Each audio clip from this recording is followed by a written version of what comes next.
because we are kings and our words matter.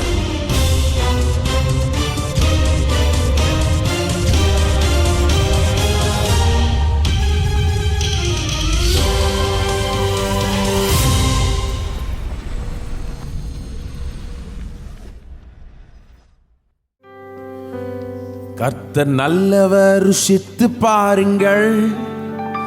அவரை நம்பிடுவோம் என்றும் பாக்கியவான். கர்த்தர் நல்லவர், கீர்த்தனம் பண்ணுங்கள். அவரை நம்பிடுவோம் வெட்கமடையா. கர்த்தர் நல்லவர், ருசித்து பாருங்கள். அவரை நம்பிடுவோம் என்றும் பாக்கியவான். கர்த்தர் நல்லவர், கீர்த்தனம் பண்ணுங்கள்.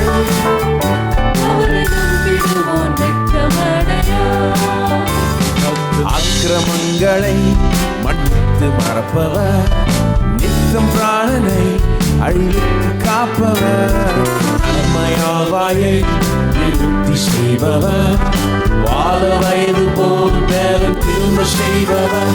கர்த்தர் நல்லவர், ருசித்து பாருங்கள். அவரை நம்பிடுவோம் என்றும் பாக்கியவான். கர்த்தர் நல்லவர், கீர்த்தனம் பண்ணுங்கள். அவரை நம்பிடுவோம் வெட்கமடையா. கர்த்தர் நல்லவர், ருசித்து பாருங்கள். அவரை நம்பிடுவோம் என்றும் பாக்கியவான்.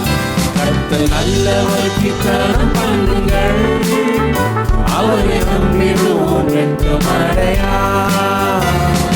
அப்பம் தண்ணீரை ஆசீர்வதிப்பவர், வியாதியை முற்றும் விலக்கி வைப்பவர், வாதை கூடாரம் அலங்காது காப்பவர், நீடித்த நாட்களால் திருப்தி செய்பவர். கர்த்தர் நல்லவர், ருசித்து பாருங்கள்.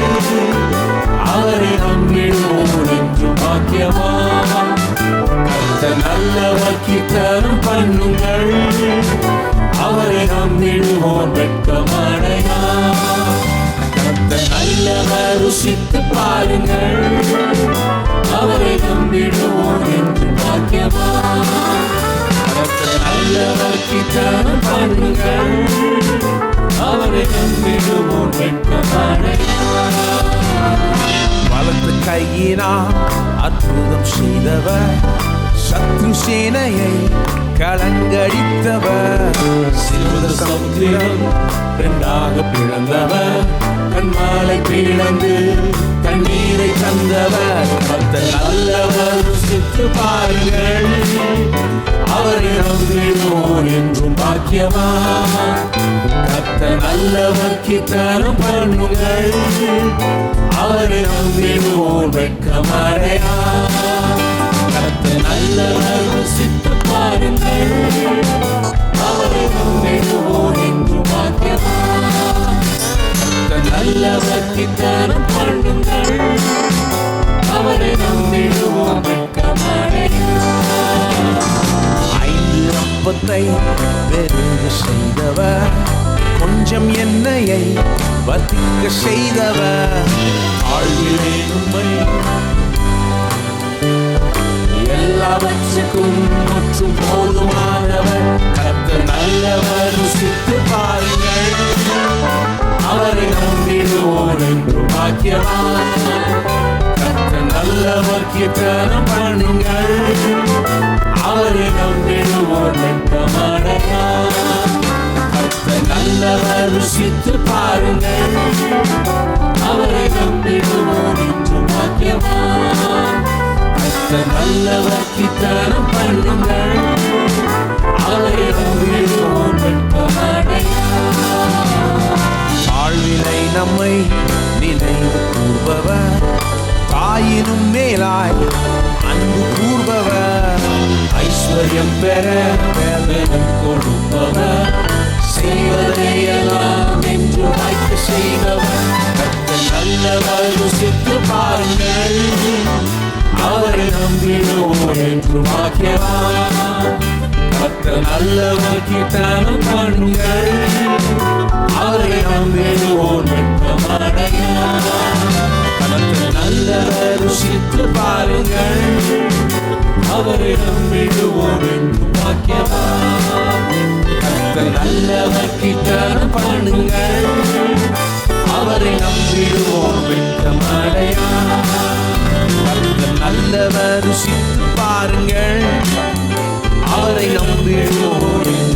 பாக்கியவான்.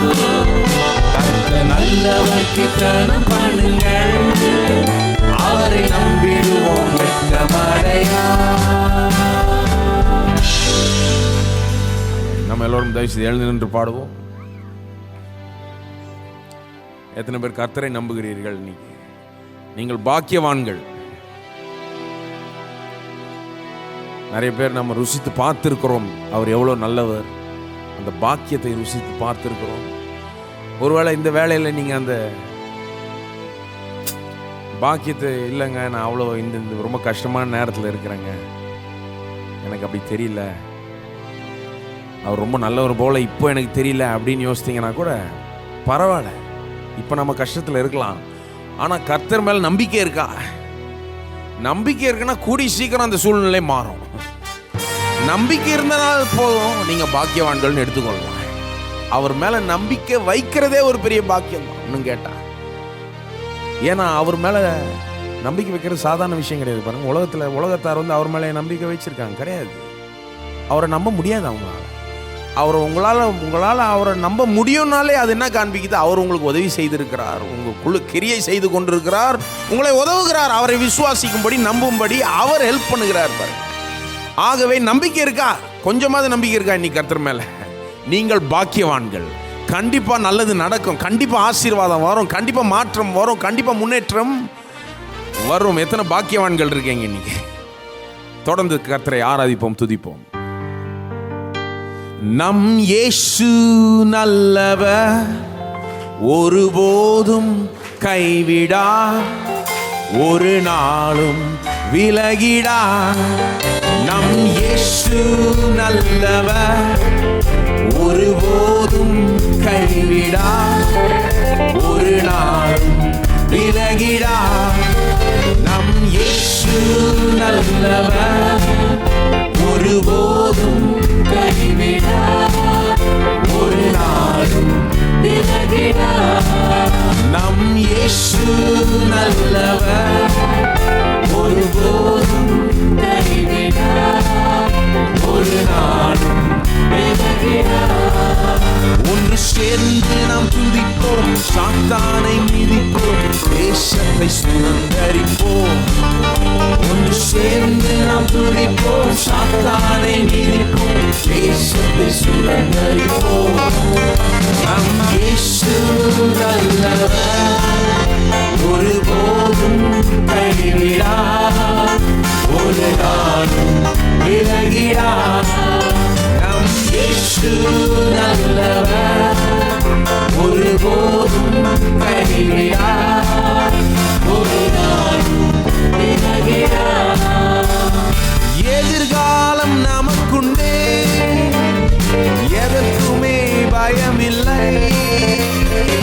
எதிர்காலம் நமக்குண்டு, எதற்குமே பயமில்லை. அதிகாரம் கையிலே, அதிகாரம் கையிலே, ஆளுவோம் தேசத்தை, நாம் ஆளுவோம் தேசத்தை. சேர்ந்து நாம் துதிப்போம், சாத்தானை மிதிப்போம், தேசத்தை சுதந்தரிப்போம். ஒன்று சேர்ந்து நாம் துதிப்போம், சாத்தானை மிதிப்போம், தேசத்தை சுதந்தரிப்போம். நம் இயேசு நல்லவர், ஒருபோதும் கைவிடா, ஒரு நாளும் விலகிடா. நம் இயேசு நல்லவர், ஒருபோதும் கைவிடா, ஒரு நாளும் விலகிடா. நமக்கு விரோதமாய் எழும்பும் ஆயுதம், நமக்கு விரோதமாய் எழும்பும்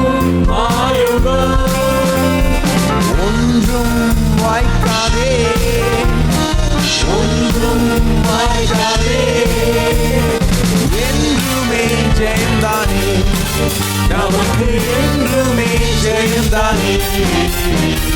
சேர்ந்து நாம் துதிப்போம், சாத்தானை மிதிப்போம், தேசத்தை சுதந்தரிப்போம்.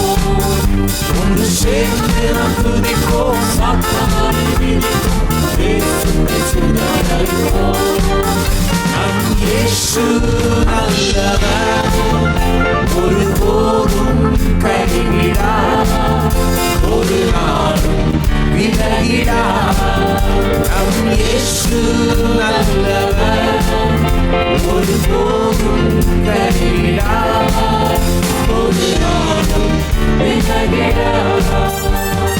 உலகின் அதிபதி சாத்தானை காட்டிலோ, உலகின் அதிபதி சாத்தானை காட்டிலோ, நமக்குள் இருப்பவர், நமக்குள் இருப்பவர் பெரியவர், அஞ்சிடும் அவர் பெரியவர், அஞ்சிடும். ஒன்று சேர்ந்து நாம் துதிப்போம், சாத்தானை மிதிப்போம், தேசத்தை சுதந்தரிப்போம். ஒன்று சேர்ந்து நாம் துதிப்போம், சாத்தானை மிதிப்போம், தேசத்தை சுதந்தரிப்போம். நம் இயேசு நல்லவர், ஒருபோதும் கைவிடார், ஒரு நாளும் விலகிடார். நம் இயேசு நல்லவர், ஒருபோதும் கைவிடார், ஒரு நாளும் விலகிடார். ஒன்று சேர்ந்து நாம் துதிப்போம், சாத்தானை மிதிப்போம், தேசத்தை சுதந்தரிப்போம். ஒன்று சேர்ந்து நாம் துதிப்போம், சாத்தானை மிதிப்போம், தேசத்தை சுதந்தரிப்போம். ஒன்று சேர்ந்து நாம் துதிப்போம், சாத்தானை மிதிப்போம், தேசத்தை சுதந்தரிப்போம். ஒன்று சேர்ந்து நாம் துதிப்போம், சாத்தானை மிதிப்போம், தேசத்தை சுதந்தரிப்போம். நம் இயேசு நல்லவர், ஒருபோதும் கைவிடார், ஒரு நாளும் விலகிடார். நம் இயேசு நல்லவர், ஒருபோதும் கைவிடார், ஒரு நாளும் விலகிடார். நம் இயேசு நல்லவர், ஒருபோதும் கைவிடார், ஒரு நாளும் விலகிடார். நம் இயேசு நல்லவர், ஒருபோதும் கைவிடார், ஒரு நாளும் விலகிடார். ஆமென். ஒருபோதும் கைவிடார், ஒரு நாளும் விலகிடார். ஒருத்தரையும் அவர் கைவிட்டதே கிடையாது. அவர் மேல் நம்பிக்கை வைத்தவங்களை ஒரு நாளும் கைவிட்டதே கிடையாது. எவ்வளோ ஆயிரக்கணக்கான வருஷமாக ஜனங்கள் அவர் மேல் நம்பிக்கை வைத்திருந்தார்கள். ஒருத்தர் கூட மிஸ் ஆகல. ஒருத்தர் கூட யோசித்து பாருங்க, ஒரு தடவை கூட மிஸ் ஆகல. எப்பவுமே கடவுள் அவர்கள் உதவி செய்தார், எப்பவுமே உயர்த்தினார், எப்பவுமே ஆசீர்வதித்தார். நாம ஏதோ இன்னைக்கு வந்த கடவுளை வணங்கல, என்றென்றைக்கும் இருப்பவர், ஆதியிலிருந்து இருந்தவர், நேற்றும் இன்றும் என்றும் மாறாதவரை ஆராதிக்கிறோம். மகிமையாய் மாட்சிமையாய் நித்தியமாய் என்றும் ஆளும் தேவனே, வானம் பூமி உருவாகும் முன்னே அநாதியான தேவன் நீ. நல் நம்பிக்கை மறைவிடமும் நீ, மாந்தயாவருக்கும் சதா காலங்களும் வல்லவரே.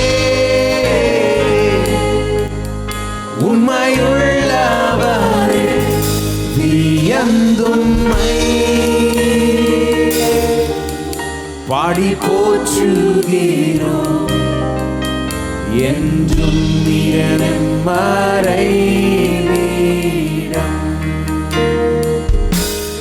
மகிமையா மாட்சிமையா நித்தியமா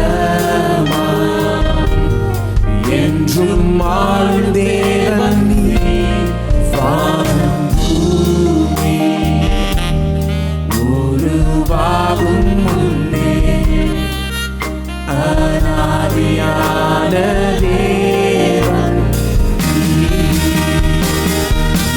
நம்பிக்கை மறைவிடாமுன்னே மாதயாவருக்கும் சதா காலங்களும் வல்லவரே உண்மையுள்ளவரே நீயந்துண்மை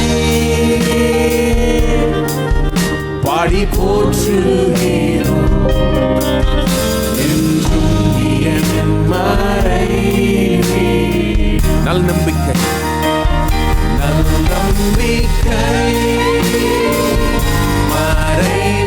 மறைவிடாமும் நீர் மாந்தர் யாவருக்கும் சதா காலங்களும் வல்லவரே உண்மை உள்ளவரே நீயந்துண்மை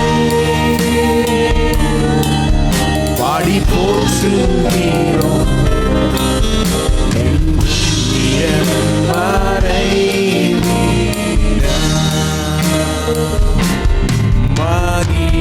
மகிமையாய் மாட்சிமையாய் நித்தியமாய்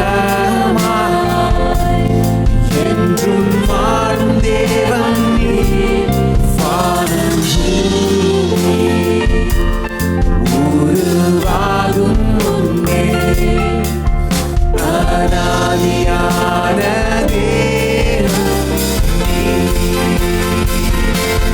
நம்பிக்கை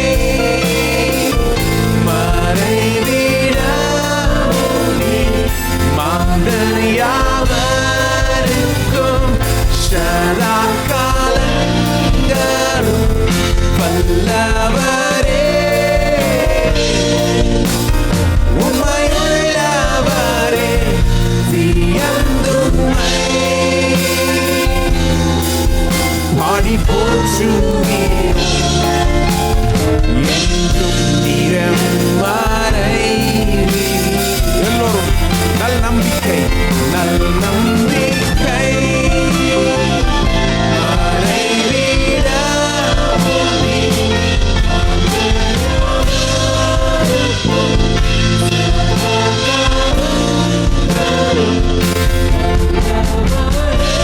வல்லவரே உண்மை உள்ளவரே உம்மை துதிக்கிறோம்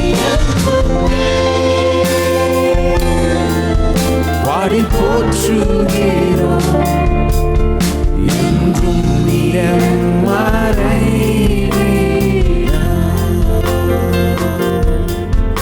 என்றும் நிரந்தரம் மறைவீடம்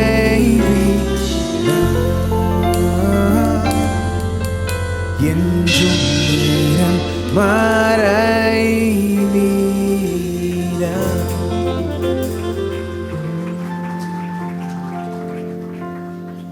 நீர் மாத்திரமே உன்னதர் பூலோகத்தில்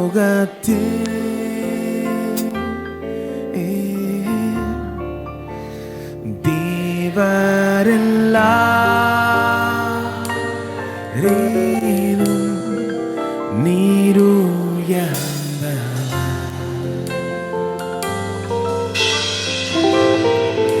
நீர் மாத்திரமே உன்னத பூலோகத்தில்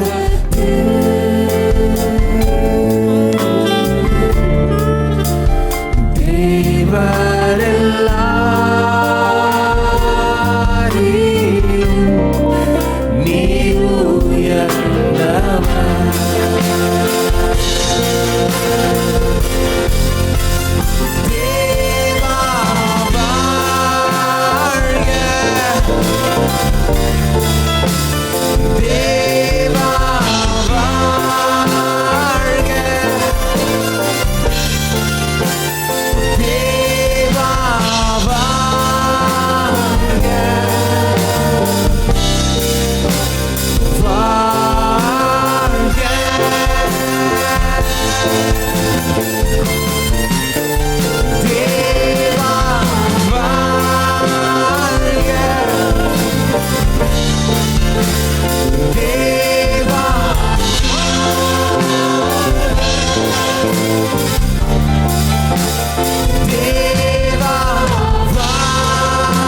கரங்களை நாம் கர்த்தருக்கு முன்பாக உயர்த்துவோம், கர்த்தரை ஸ்தோத்தரிப்போம். ஹல்லேலூயா. ஓ மே துதிக்கிறோம், துதிக்கிறோம் கர்த்தாவே, மே துதிக்கிறோம், மே ஸ்தோத்தரிக்கிறோம். ஹல்லேலூயா, ஹல்லேலூயா, ஹல்லேலூயா. உமக்கு ஸ்தோத்திரம் செலுத்துகிறோம். ஓ உமக்கு ஸ்தோத்திரம், ஸ்தோத்திரம், ஸ்தோத்திரம், ஸ்தோத்திரம் கர்த்தாவே, ஸ்தோத்திரம் தேவனே, மே துதிக்கிறோம். ஹல்லேலூயா, ஹல்லேலூயா, ஹல்லேலூயா. ஓ உமக்கு ஸ்தோத்திரம், ஸ்தோத்திரம், ஸ்தோத்திரம். பரலோக பிதாவே, மே துதிக்கிறோம், மே ஸ்தோத்திரிக்கிறோம். இந்த காலை வேளையிலே நீர் எங்கள் மத்தியில் பிரசன்னமாக இருக்கிறபடியால் உமக்கு ஸ்தோத்திரம், ஸ்தோத்திரம். நீர் மாத்திரமே உன்னதர், துதிக்கும் ஸ்தோத்திரருக்கும் பாத்திரர். துதிக்கும் ஸ்தோத்திரம் உங்களுக்கு நாங்கள் ஏறெடுக்கிறோம் கர்த்தாவே, மே துதிக்கிறோம். நீர் வல்லவர், பெரியவர், நல்லவர் என்பதை விளங்கி கொள்ளும்படியாய் இன்றைக்கு மனக்கண்கள் பிரகாசம் அடையட்டும். தேவ ஆவியானவர் சகல சத்தியத்துக்குள்ள எங்களை நடத்தட்டும். உள்ளங்களிலே ஒரு நிச்சயம், உறுதியும் இன்றைக்கு உண்டாகட்டும். கர்த்தரை குறித்த ஒரு நிச்சயம், அவர்களுக்குள்ள நடந்திருக்கிற காரியங்களை குறித்த ஒரு நிச்சயம் உண்டாயிருக்கட்டும் கர்த்தாவே, ஸ்தோத்திரம். அநேகருடைய கேள்விகளுக்கு இன்றைக்கு பதில் உண்டாயிருக்கட்டும். ஜீவியங்கள் மாற்றப்படட்டும்.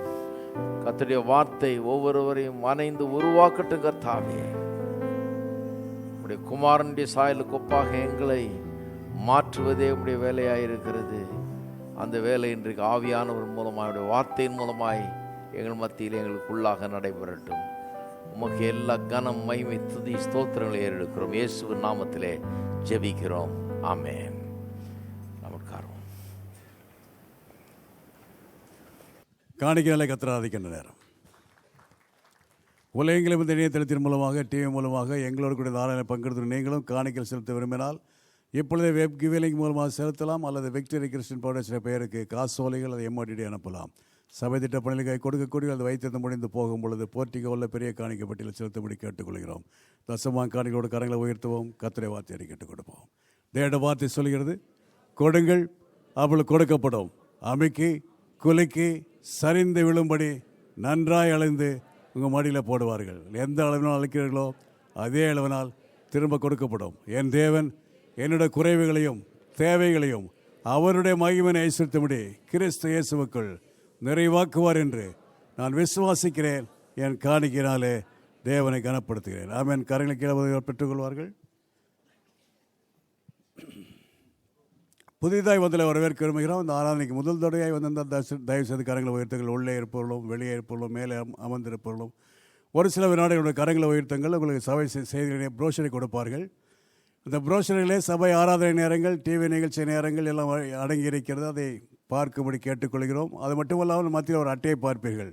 உங்கள் பெயரையும் விலாசத்தையும் எழுதி நீங்கள் போகும்பொழுது சிடி ஸ்டாலில் கொடுத்தால் நம்முடைய போதர்கள் பேசின 8 செய்திகள் இறங்கி MP3 சிடியும் வெற்றியும் வாழ்வுங்கிற மாதாந்திர தமிழ் பத்திரிகையும் வெகுமதியை கொடுவர் பெற்றுச் செல்லலாம்.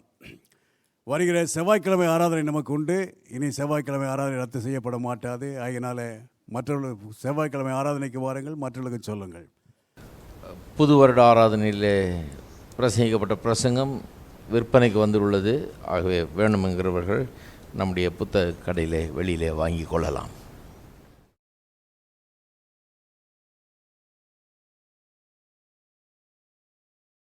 கர்த்தருடைய வார்த்தைக்கு நாம் செல்வோம். 1 யோவான்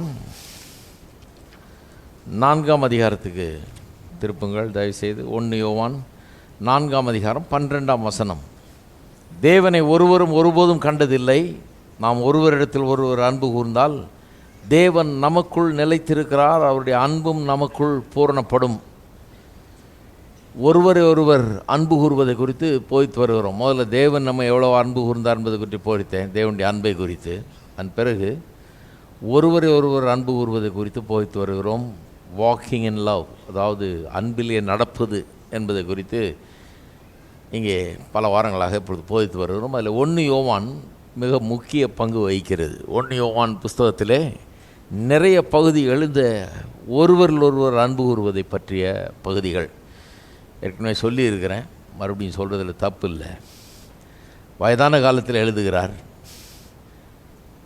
இயேசுவோடவே கூட இருந்திருக்கிறார். முதல் நூற்றாண்டு சபையை பிறப்பதை, அது வளர்வதை கண்டிருக்கிறார். அதில் உள்ள பிரச்சனைகள், காரியங்கள் எல்லாத்தையும் பார்த்துருக்கிறாரு. கிறிஸ்தவ வாழ்க்கைன்னா என்னன்னு நல்லா புரிஞ்சு வச்சுருக்கிறார். கிறிஸ்தவம்னா என்ன, கிறிஸ்தவ வாழ்க்கைனா என்ன, கிறிஸ்தவ ஜீவியம் என்பது என்ன என்பதை புரிந்து வைத்துக்கொண்டு நல்லா எழுதுகிறார் பாருங்க, அருமையாக. அப்படி எழுதும்போது தான் எதை முக்கியப்படுத்துகிறார், தேவனுடைய அன்பை மட்டும் இல்லை, நாம் எப்படி ஒருவரில் ஒரு அன்பு உறவணுங்கிறத முக்கியப்படுத்துகிறார். இயேசுவை அதை முக்கியப்படுத்தி போதிச்சார். யோவானின் சுவிசேஷம் 13-17 அதிகாரங்களில் அதை ரொம்ப முக்கியப்படுத்துகிறார். ஒரு புதிய ஒரு கட்டளையை நான் உங்களுக்கு தருகிறேன் அப்படின்னு சொல்லிட்டு சொல்கிறார். நீங்கள் ஒருவரில் ஒரு அன்பு கூறுங்கள் என்கிற புதிய கட்டளை தர்றேன்னார். அதை ரொம்ப விளக்கி சொல்கிறாங்க 4-5 அதிகாரத்தில். அதை இங்கே இன்னும் கொஞ்சம் அதிகமாக யோவான் இங்கே விளக்குகிறதை நாம் பார்க்கிறோம். 2ஆம் அதிகாரம் 3ஆம் அதிகாரத்தில் பல பகுதிகளை பார்த்தோம். இப்போ 4ஆம் அதிகாரத்துக்கு வந்திருக்கிறோம். 4ஆம் அதிகாரமும் இந்த இப்படிப்பட்ட வசனங்களால் நிறைந்திருக்கிறது. ஏன்னா அது ஒரு தீம் மாதிரி சொல்லிட்டே வர்றார்.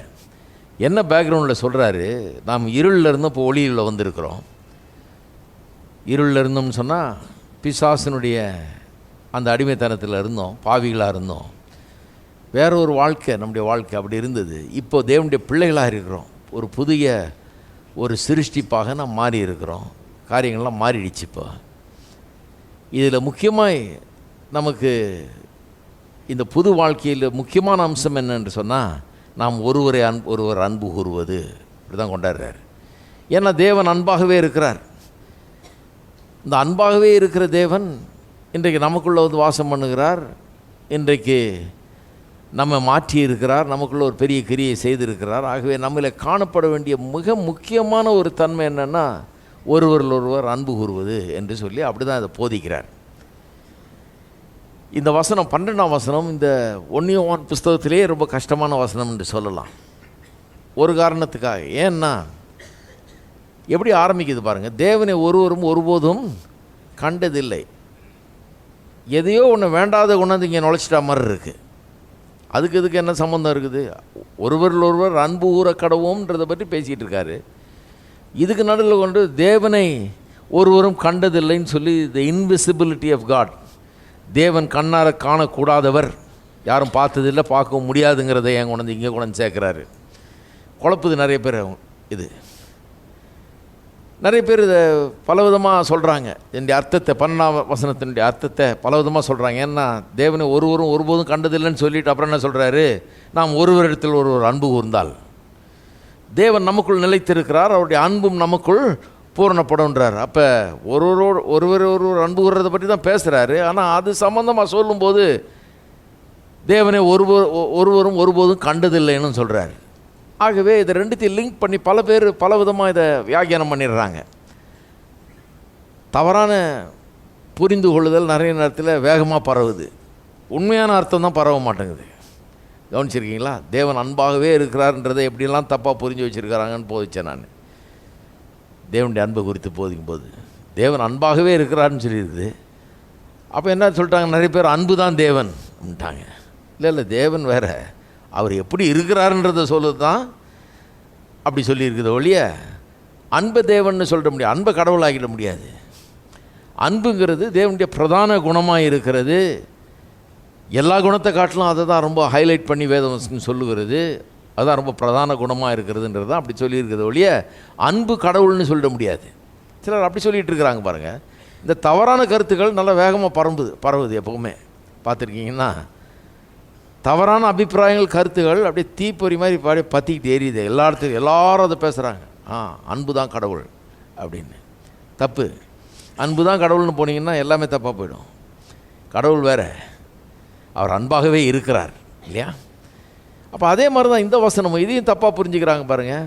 ஒருபோதும் தேவனை ஒருவரும் கண்டதில்லைன்னு சொல்கிறத எடுத்து அதோட நாம் ஒருவரில் ஒரு அன்பு கூற கடவுள்னு இருக்கிறதுனால அப்படி அன்பு கூர்ந்தால் தேவன் நமக்குள் நிலைத்திருக்கிறார், அவருடைய அன்பு நமக்குள் பூரணப்படுகிறதுன்னெலாம் சொல்லியிருக்கிறதுனால இது ரெண்டுத்தையும் கனெக்ட் பண்ணி என்ன சொல்லிடுறாங்க, இங்கே என்ன அர்த்தம்ன்றதுக்கு பிரதானமாக என்ன சொல்கிறாங்க, இதை அர்த்தம் கற்பிக்கும் போது என்ன சொல்கிறாங்க, ஒருவரில் ஒரு அன்பு கூறுவதன் மூலம் மட்டுமே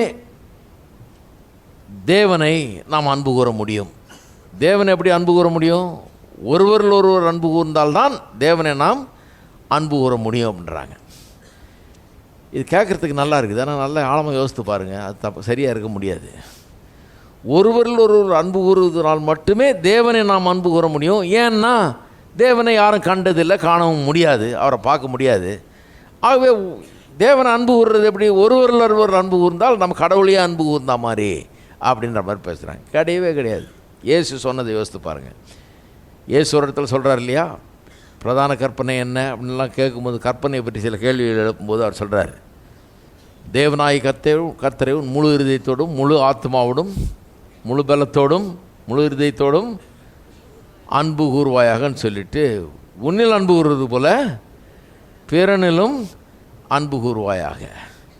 முதல்ல எதை சொல்கிறாரு? தேவனை அன்பு கூறுறதை பற்றி சொல்கிறாரு. அதுக்கப்புறம் என்ன சொல்கிறாரு? பிறனை அன்பு கூறுவது பற்றி சொல்கிறாரு. அப்போ முதல்ல தேவனை அன்பு கூறுறோம், அப்புறம் அப்படி தேவனில் அன்பு கூறுறவர்கள் பிறனிலும் அன்பு கூறுகிறார்கள். இதை தலையில போட்டாங்க. இவங்க என்ன சொல்கிறாங்க? பிறனில் அன்பு கூர்ந்தால்தான் நாம் தேவனில் அன்பு கூற முடியும். கிடையாது. அவர் சொல்கிறாரு, தேவனில் அன்பு கூறுற ஆளாக மாறும்போது தான் பிறனிலையும் அன்பு கூற முடியுன்றார். அப்படியே எக்ஸாக்ட் ஆப்போசிட்டாக சொல்கிறார். பெரிய வித்தியாசம் இருக்குது. இதுக்கெல்லாம் கொஞ்சம் யோசித்து பார்க்கணும். அதனால தான் நான் சொல்கிறேன், அந்த ஐடியா தப்பு. அதாவது ஒருவரில் ஒருவர் அன்பு கூறுறது மூலமாக மட்டுமே நாம் தேவனில் அன்பு கூற முடியுங்கிறது தப்பு. அப்போ இந்த காரியத்தை எப்படி நாம் விளக்கலாம்? சில கேள்விகள் நாம் கேட்க வேண்டியது இருக்குது பாருங்கள். நிறைய நேரத்தில் சில காரியங்கள் விளங்கலைன்னா கேள்வி கேட்கணும். ஒய், வாட், வேர், வென் அப்படின்னு. ஏன், எப்படி, எதுக்காக, எப்பொழுது, இப்படி சில கேள்விகளை கேட்டாலே காரியங்கள் விளங்க ஆரம்பிக்கிறது. இந்த ஒய்ன்ற கேள்வி ரொம்ப முக்கியம். எதுக்குமே ஒய்ன்னு கேட்டிங்கன்னா அது உங்களை பதிலுக்கு நேராக நடத்த முடியும். சில பதில்கள் வரும், அதில் எது சரி எது தப்புன்னு தீர்மானம் பண்ணி கழிச்சு கட்ட வேண்டியதெல்லாம் கழிச்சு கட்டினீங்கன்னா கடைசியில் கொண்டு போய் சேர வேண்டிய இடத்துல சேர்க்கும்.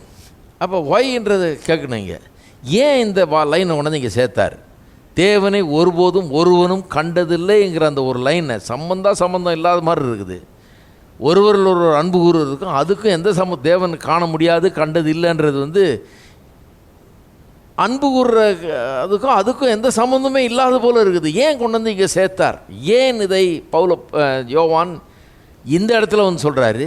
ஏன் இதை இப்படி சொன்னார், இந்த விதத்தில் சொன்னார்? ஏன் இதை சொன்னார்? இந்த ஏங்கிற கேள்வியை திரும்பி கேட்டாலே அதுக்கு நமக்கு விளக்கம் வந்துடும். ஏன் சொன்னார்? சிலர் சொல்கிறாங்க இதுக்காக தான் சொன்னார். ஒருவரில் ஒருவர் அன்பு கூறுவது மூலமாக மட்டுமே நாம் தேவனில் அன்பு கூற கிடையாது. அதான் சொன்னேன், கிடையாது. ஏன்னா தலைகீழ போடக்கூடாது. இயேசுவே அதை விளக்கம் சொல்லிட்டார். தேவனில் அன்பு கூறுறோம், அப்புறம் நம்மில் அன்பு கூறுறது போல் பிறனிலும் அன்பு கூறுறோம். எது முதல்ல வருது? தேவனில் அன்பு கூறுறது தான் முதல்ல வருது. பிறனில் அன்பு கூறுறது அதுக்கப்புறம் ஃபாலோ ஆகுது. இதை தலைகீழ போட்டு பிறனில் அன்பு கூறும்போது தான் நம்ம தேவனில் அன்பு கூறுறோம்னு சொல்கிறது சரியாக இருக்க முடியாது. சரி, அப்போ இதுக்கு விளக்கம் என்ன? ஏன் இது சொல்கிறார்? இங்கே கொண்டாந்து தேவனை ஒருவரும் ஒருபோதும் கண்டதில்லை என்று ஏன் இங்கே சொல்லிவிட்டு ஒருவரில் ஒருவர் அன்பு கூறுறதை பற்றி பேசுகிறார்? ஏன்னா 7ஆம் வசனத்துலேருந்து நம்ம இதை பார்த்தோம்னா தான் இது புரியும். 7ஆம் வசனம் எப்படி போகுது பாருங்கள். ஏற்கனவே பார்த்தோம் போன வாரம். பிரியமானவர்களே, ஒருவரில் ஒருவர் அன்பாக இருக்க கடவோம், ஏனெனில் அன்பு தேவனால் உண்டாயிருக்கிறது. அன்புள்ள அவனும் தேவனால் பிறந்து அவரை அறிந்திருக்கிறான். அன்பில்லாதவன் தேவனை அறியான். தேவன் அன்பாகவே இருக்கிறார். போன வாரம் காமிச்சேன். ஒருவரில் அன்பாக இருக்க கடவோம்னா என்ன அர்த்தம், என்ன பண்ண சொல்கிறாரு? அன்பாக இருக்கிறதுக்கு நம்ம என்ன பண்ணணும்னு காமிச்சேன். அப்புறம் 3 காரணம் சொல்கிறார் ஏன் அன்பாக இருக்கணும்னு. 1, அன்பு தேவனால் உண்டாயிருக்கிறது. 2, அன்புள்ள எவனும் தேவனால் பிறந்து அவரை அறிந்திருக்கிறான். 3, அன்பில்லாதவன் தேவனை. இந்த 3 காரியங்கள் போன வாரம் சொன்னேன் இல்லையா? சொல்லிவிட்டு ஒரு கிராண்ட் ஸ்டேட்மெண்ட் ஒன்று பண்ணுறாரு கடைசியில். அன்பில்லாதவன் தேவனை அறியான்னு சொல்லிட்டு தேவன் அன்பாகவே இருக்கிறார். அதுக்கப்புறம் 9, 10, 11 ஆகிய வசனங்கள் தேவன் அன்பாகவே இருக்கிறாருங்கிறத விளக்குகிறது. அவ்வளோதான். இந்த தேவன் அன்பாகவே இருக்கிறாருன்றதை தான் 9, 10, 11 சொல்கிறாரு. ஆனால் இந்த அன்பாக இருக்கிறாருங்கிறது எப்படி நமக்கு விளங்குது, எப்படி அதை வெளிப்படுத்தி இருக்கிறாருன்றதை பற்றி தான் 9, 10, 11 சொல்கிறார். என்ன சொல்கிறாரு? தேவன் அன்பாகவே இருக்கிறார் அப்படின்னு சொல்லிட்டு 9, 10, 11 என்ன சொல்கிறாரு? தம்முடைய ஒரே பேரான குமாரனை நாம் பிழைக்கும்படியாக தேவன் இவ்வுலகத்திலே அவரை அனுப்பினார். அதன் மூலம் அவர் நம்மேல் வைத்த அன்பு இந்த அன்பாக இருக்கிற தேவன் எப்படி அன்பை வெளிப்படுத்தினான்னு சொல்கிறார். அதனால் அதனுடைய விளக்கம் தான் இது. நாம் தேவனிடத்தில் அன்பு கூர்ந்ததுனால அல்ல, அவர் நம்மிடத்தில் அன்பு கூர்ந்து நம்முடைய பாவங்களை நிவர்த்தி செய்கிற கிருபாதார பலியாக தம்முடைய குமாரனை அனுப்பினதுனால அன்பு. அப்போ அதைத்தான் விளக்குறார். தேவன் அன்பாகவே இருக்கிறாருங்கிறத எப்படி நாம் விளங்கிக்கிறோம், எப்படி எங்கே பார்க்குறோம் அப்படின்றத சொல்கிறார். பிரியமானவர்களே, தேவன் இவ்விதமாய் நம்மிடத்தில் அன்பு கூர்ந்திருக்க நாமும் ஒரு இடத்தில் அன்பு கூற கடனாளிகளாய் இருக்கிறோம்னு கொண்டு வந்து முடிக்கிறார். அப்போ தேவன் அன்பாகவே இருக்கிறாருன்னு சொல்லிட்டு அதை பற்றிய விளக்கத்தை தான் 9, 10, 11 வசனம் சொல்லுது. அப்போ அதனால தான் அதை நாம் இன்றைக்கு பார்க்கல. ஏன்னா அந்த ஸ்டேட்மெண்ட்டுடைய விளக்கம் தான் இது. தேவன் அன்பாகவே இருக்கிறார் அப்படின்னு அதையும் பார்த்தோம். ஏற்கனவே தேவனுடைய அன்பை குறித்து பேசும்போது அதை பார்த்துட்டோம். அதனுடைய விளக்கம் 9, 10, 11 வசனங்களையும் அப்போவே பார்த்துட்டோம். இந்த சீரீஸ் ஆரம்பிக்கும் போதே தேவனுடைய அன்பை பற்றி பேசும்போதே பார்த்துட்டோம். அதனால தான் இப்போ தொடரல அது. அப்போ 8ஆம் வசனம் தேவன் அன்பாகவே இருக்கிறாருன்னு சொல்லி முடியுது. அன்பாகவே இருக்கிறாருன்னா அது எங்கே பார்க்கலாம், அது எப்படி வெளிப்படுத்தி இருக்கிறாருன்ற விளக்கம் தான் 9, 10, 11 ஆகிய வசனங்கள். 12ஆம் வசனம் திருப்பியும் அந்த அன்பாகவே இருக்கிறார்லேருந்து கண்டினியூ ஆகுது. அப்போ ஒரு ஐடியா சொல்கிறேன் நான் உங்களுக்கு. 8லேருந்து 8 வாசித்துட்டு அப்படியே 12 வாசிங்க பாருங்கள், நல்லா வழங்கும். 8 என்ன சொல்கிறது? அன்பில்லாதவன் தேவனை அறியான், தேவன் அன்பாகவே இருக்கிறார், தேவனை ஒருவரும் ஒருபோதும் கண்டதில்லை. நாம் ஒருவரிடத்தில் ஒருவர் அன்பு கூர்ந்தால் தேவன் நமக்குள் நிலைத்திருக்கிறார், அவருடைய அன்பும் நமக்குள் பூரணப்படும். இப்படி வாசித்தீங்கன்னா இன்னும் வழங்க சான்ஸ் இருக்குது. என்ன சொல்ல வர்றாரு? தேவன் அன்பாகவே இருக்கிறார், ஆனால் அந்த அன்பாகவே இருக்கிற தேவனை ஒருவரும் கண்டதில்லை, இந்த கண்ணால் ஒருத்தரும் பார்த்ததே இல்லை என்கிறார். ஏன் அப்படி அதை கொண்டாடுறாருங்க? ஏன் அதை முக்கியமாக சொல்கிறாருங்க? இந்த அன்பாகவே இருக்கிற தேவனை ஒருவரும் கண்டதில்லைங்கிறத ஏன் இங்கே கொண்டாடுறாரு? ஏன் கொண்டாடுறாருன்னா, தேவன் இருக்கிறாரு, அவர் அன்பாக தான் இருக்கிறாரு. இந்த அன்பின் தேவன் நம்ம மாற்றி இருக்கிறாரு, நாமும் அப்படி தான் இருக்கணும், அவரை மாதிரி தான் இருக்கணுங்கிறதுக்கு என்ன ஆதாரம் இருக்குது? அவர் இருக்கிறாருன்றதுக்கு என்ன ஆதாரம் இருக்குது? யாராவது பார்த்துருக்காங்களா? அவரை பார்த்ததே கிடையாது. அவர் நம்மளை ரட்சித்திருக்கிறாரு, நம்முடைய பாவத்தை மன்னித்து நம்மளெல்லாம் மாற்றி இருக்கிறாரு, அவரை போல் நம்ம ஆக்கி கொண்டிருக்கிறாரு அப்படிங்கிறதுக்கெல்லாம் எங்கே ஆதாரம் இருக்குது? என்ன ஆதாரம்? அவரே பார்த்தது இல்லையே. என்ன ஆதாரம்? அவர் இருக்கிறாரா? நம்மளை மாற்றி இருக்கிறாரா? நம்ம போல் மாற்றி கொண்டிருக்கிறார், தம்மை போல் நம்ம மாற்றி கொண்டிருக்கிறாரா? இதுக்கெல்லாம் எங்கே ஆதாரம் இருக்குது? அவரை பார்த்ததே இல்லையே யாரும். எங்கே ஆதாரம் இருக்குதுன்னு நிறைய பேர் கேட்குறாங்க. எங்கே ஆதாரம் இருக்குதுன்னு கேட்குறவர்களுக்கு பதில் சொல்லும்படியாக தான் இங்கே அவர் இதை சொல்கிறாரு. அந்த தேவனை யாருமே கண்டதே இல்லை.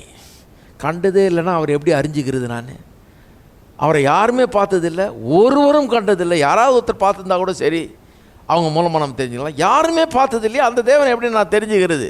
அவர் அன்பாகவே இருக்கிறாருன்றீங்க, அதுனா வெறும் தத்துவமா? இவரை யாருமே பார்த்ததில்லை, அப்புறம் எப்படி இருக்காருன்னு எப்படி தெரியும் உங்களுக்கு? அவர் அன்பாக தான் இருக்கிறாருன்னு எப்படி நான் சொல்ல முடியும்? அவரை யாருமே பார்த்ததே இல்லையே. அந்த அன்பாகவே இருக்கிற தேவன் என்னையும் அவரை போலவே ஆக்கி கொண்டிருக்கிறார்ன்றதுக்கெல்லாம் ஆதாரம் என்ன? நான் மறுபடியும் பிறந்திருக்கிறேன், நான் புது வாழ்வு அடைஞ்சிருக்கிறேன், நான் அவரை போலவே இருக்க முடியும், அதுக்காக தான் எனக்குள்ளே ஒரு வேலை நடந்துகிட்டு இருக்குதுன்னெலாம் சொல்கிறீங்களே, இதெல்லாம் எப்படி சாத்தியமாகும்? இதெல்லாம் யார் கண்டது? அவரை தான் யாருமே பார்த்ததில்லையே அப்படின்னு நிறைய பேர் சொல்கிறாங்க. கண்ணால் பார்க்கலனாலும் எப்படி அவர் அன்பாக தான் இருக்கிறாரு, அவர் நம்மையும் ஒரு அன்பின் சிருஷ்டிப்பாக மாற்றி கொண்டிருக்கிறாரு, நமக்குள்ள ஒரு பெரிய வேலையை செய்து கொண்டிருக்கிறாரு. ஆகவே நம்முடைய வாழ்க்கையும் ஒரு அருமையான விதத்தில் மாறிக்கொண்டு வருகிறது. இதுக்கெல்லாம் ஆதாரம் என்ன என்பதை குறித்து தான் இங்கே போதிக்க வர்றார் அவர். அதுக்காக தான் அதை கொண்டாடுறார். தேவனை ஒருபோதும் கண்டதில்லைன்னு சொல்லிட்டு, காணாத அந்த தேவன், அன்பாக இருக்கிற அந்த தேவன் நமக்குள்ள அந்த அன்பை செலுத்தி கொண்டிருக்கிறார், நம்ம மாற்றி கொண்டிருக்கிறார், அவர் உண்மையாகவே இருக்கிறார், தம்மை போல மாற்றி கொண்டிருக்கிறார்ங்கிறதுக்கு ஆதாரங்கள் என்ன என்பதை இங்கே அவர் கொண்டு வர்றார். காணலைனாலும் நாம் அவரை அறிந்திருக்கிறோம். 7ஆம் வசனத்தில் சொல்கிறார் பாருங்க, அன்புள்ளையவனும் தேவனால் பிறந்து அவரை அறிந்திருக்கிறான். யாரும் பார்த்ததில்லையே, எப்படி அறிந்திருக்க முடியும்? சொல்கிறாரு, நான் காட்டுறேன் எப்படி அறிந்திருக்க. பார்க்கலனாலும் எப்படி அறிந்திருக்க முடியுங்கிறத நான் காட்டுகிறேன் என்கிறார். பாருங்கள், இந்த உலகத்தில் எல்லாமே ஒரு நிலையற்ற தன்மை இருக்குது. இன்றைக்கி வாழ்க்கை ஒரு மாதிரி இருக்குது, ஒரு நாளில் வாழ்க்கை மாறிடுது, வித்தியாசமானதாக மாறிடுது. ஏதாவது ஒரு சில சம்பவங்கள் நடக்குது நம்முடைய வாழ்க்கையில், காரியமே மாறிடுது, உலகமே மாறிடுது, நாடுகள் மாறிடுது, ஆளுகள் மாறிடுறாங்க, சூழ்நிலைகள் மாறிடுது. பொருளாதாரம் பாருங்க நல்லா போகுது, திடீர்னு பார்த்தா அப்படியே ஸ்டாக் மார்க்கெட்டு விழுந்துச்சுன்றான், கீழே போயிடுச்சுன்றான். ஒன்றும் இல்லை, நேற்று பணம் 10 லட்சம் பேங்க்கில் வச்சுருப்பான், அந்த 10 லட்சம் இன்றைக்கி 1 லட்சம் தான் அழுமா, அது 1 லட்சத்துக்கு சமானம், அது எல்லாம் போச்சுன்னுவான். இவ்வளோ பணத்தை கொண்டு போய் அங்கே இன்வெஸ்ட் பண்ணியிருப்பான், இன்றைக்கி அதனுடைய வேல்யூ என்னன்னு பார்த்தீங்கன்னா 10,000 கூட ஆகாது அப்படின்ட்டுருவான். மாறிடுது எல்லாம் காலம். இன்றைக்கி இப்படி இருக்குது, நாளைக்கு என்ன ஆகும்னு சொல்லவே முடியாது. பாருங்கள், நிலையற்ற ஒரு உலகத்தில் வாழ்ந்துகிட்டு இருக்கிறோம். எல்லாமே சின்ன ஸ்டேட் ஆஃப் ஃப்ளக்ஸ், அப்படியே ஃப்ளோட்டிங்காக இருக்குது, அப்படியே போயிட்டு வந்துக்கிட்டு இருக்குது. எப்படி இருக்குன்றது கேரண்டி யாரும் கொடுக்கவே முடியாது. அப்படிப்பட்ட ஒரு நிலையில் இந்த உலகம் இருக்குது. அப்படி நிலையற்ற உலகத்தில் ஜனங்க என்ன பண்ணுறாங்க, எதையாவது ஒன்று நிலையாக பிடிச்சிக்கிறதுக்கு எதையாவது ஒன்று தேடுறாங்க. எனக்கு கேரண்டீடா எனக்கு எதையா பிடிச்சிக்க முடியுமா? எல்லாமே மாறிக்கிட்டே இருக்குது. எல்லாமே இன்றைக்கி ஒரு மாதிரி இருக்குது, நாளைக்கு வேறு மாதிரி இருக்குது, அடுத்த நாள் எப்படி இருக்குன்னு யார் சொல்ல முடியும்? இப்படிப்பட்ட நிலையற்ற உலகத்தில் நிலையான ஏதாவது ஒன்று இருக்குதா? நீங்கள் சொல்கிறீங்க கடவுள் இருக்கிறாருன்னு, அவர் அன்பாகவே இருக்கிறாருன்றீங்க, அவர் இப்படின்றீங்க அப்படின்றீங்க. அவரை நான் நல்லா அறிஞ்சிக்க முடியுமா? அவர் அப்படியே தான் இருக்கிறாரா, மாறுறதே இல்லையா? அவரை நான் பிடிச்சிக்க முடியுமா? அதை நான் பிடிச்சிக்கிட்டு வாழ முடியுமா அப்படின்னு நிறைய பேர் கேட்குறாங்க.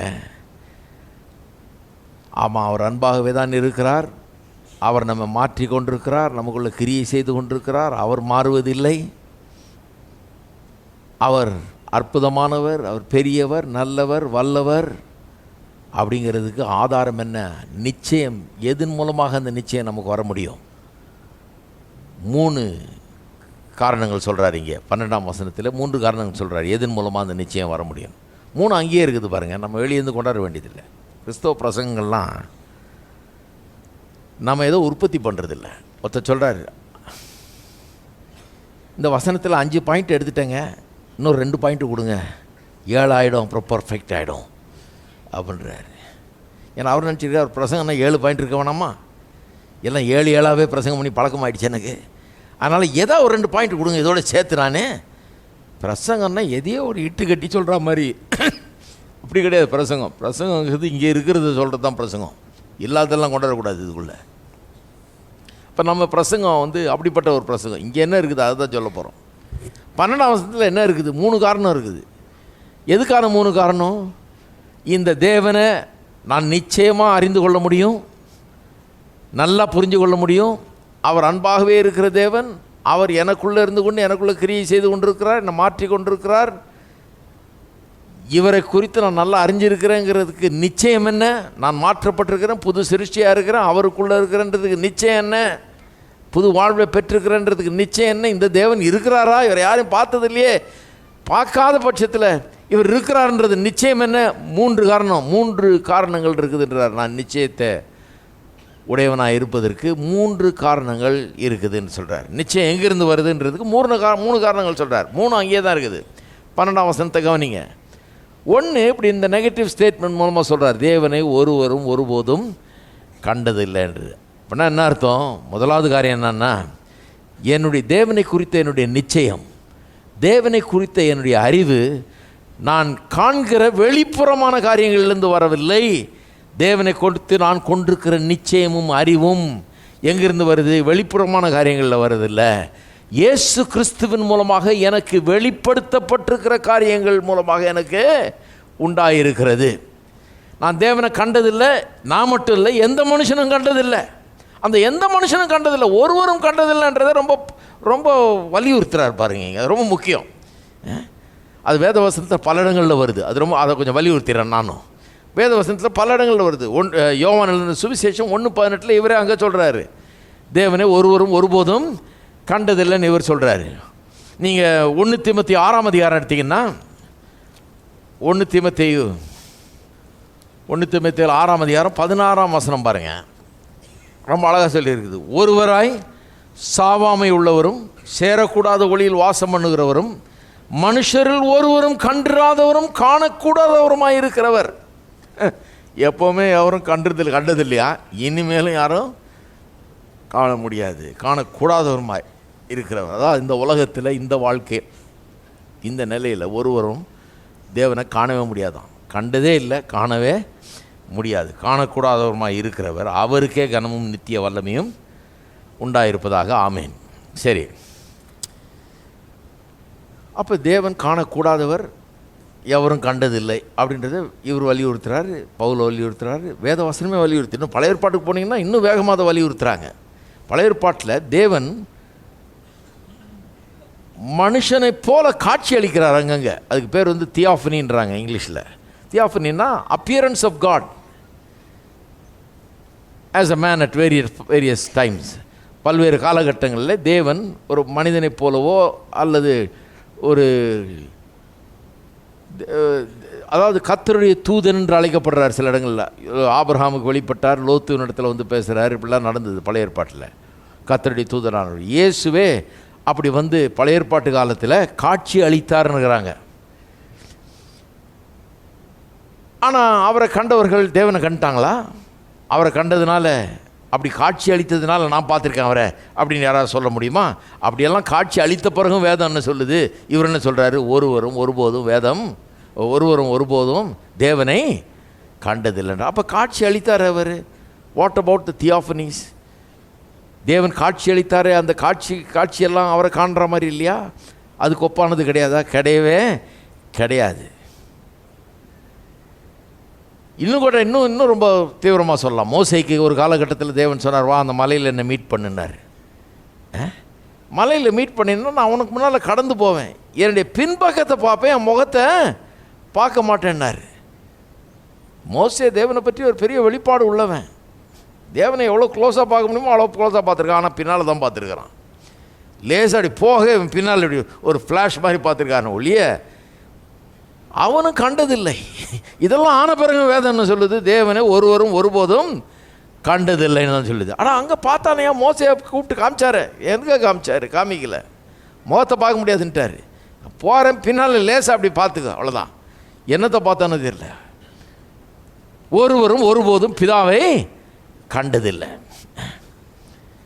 இந்த கண்டா பெரிய ஆள்னு நினைக்கிறது தப்பு பாருங்க. ஒருவரும் ஒருபோதும் பிதாவை கண்டதில்லை. இது ரொம்ப முக்கியம். இவர் ஸ்டேட்மெண்ட் ரொம்ப முக்கியம். ஏன்னா சிலர் இந்த காலத்தில் என்ன பண்ணுறாங்க, நான் நேராக பார்த்துருக்கிறேன் அவர் தரிசனத்தில் நான் கண்டனாக்கும் அவரோட நேராக பேசிக்கிறேன். 2 மணி நேரம் என் பக்கத்துலேயே வந்து பேசிகிட்டு இருந்தார்.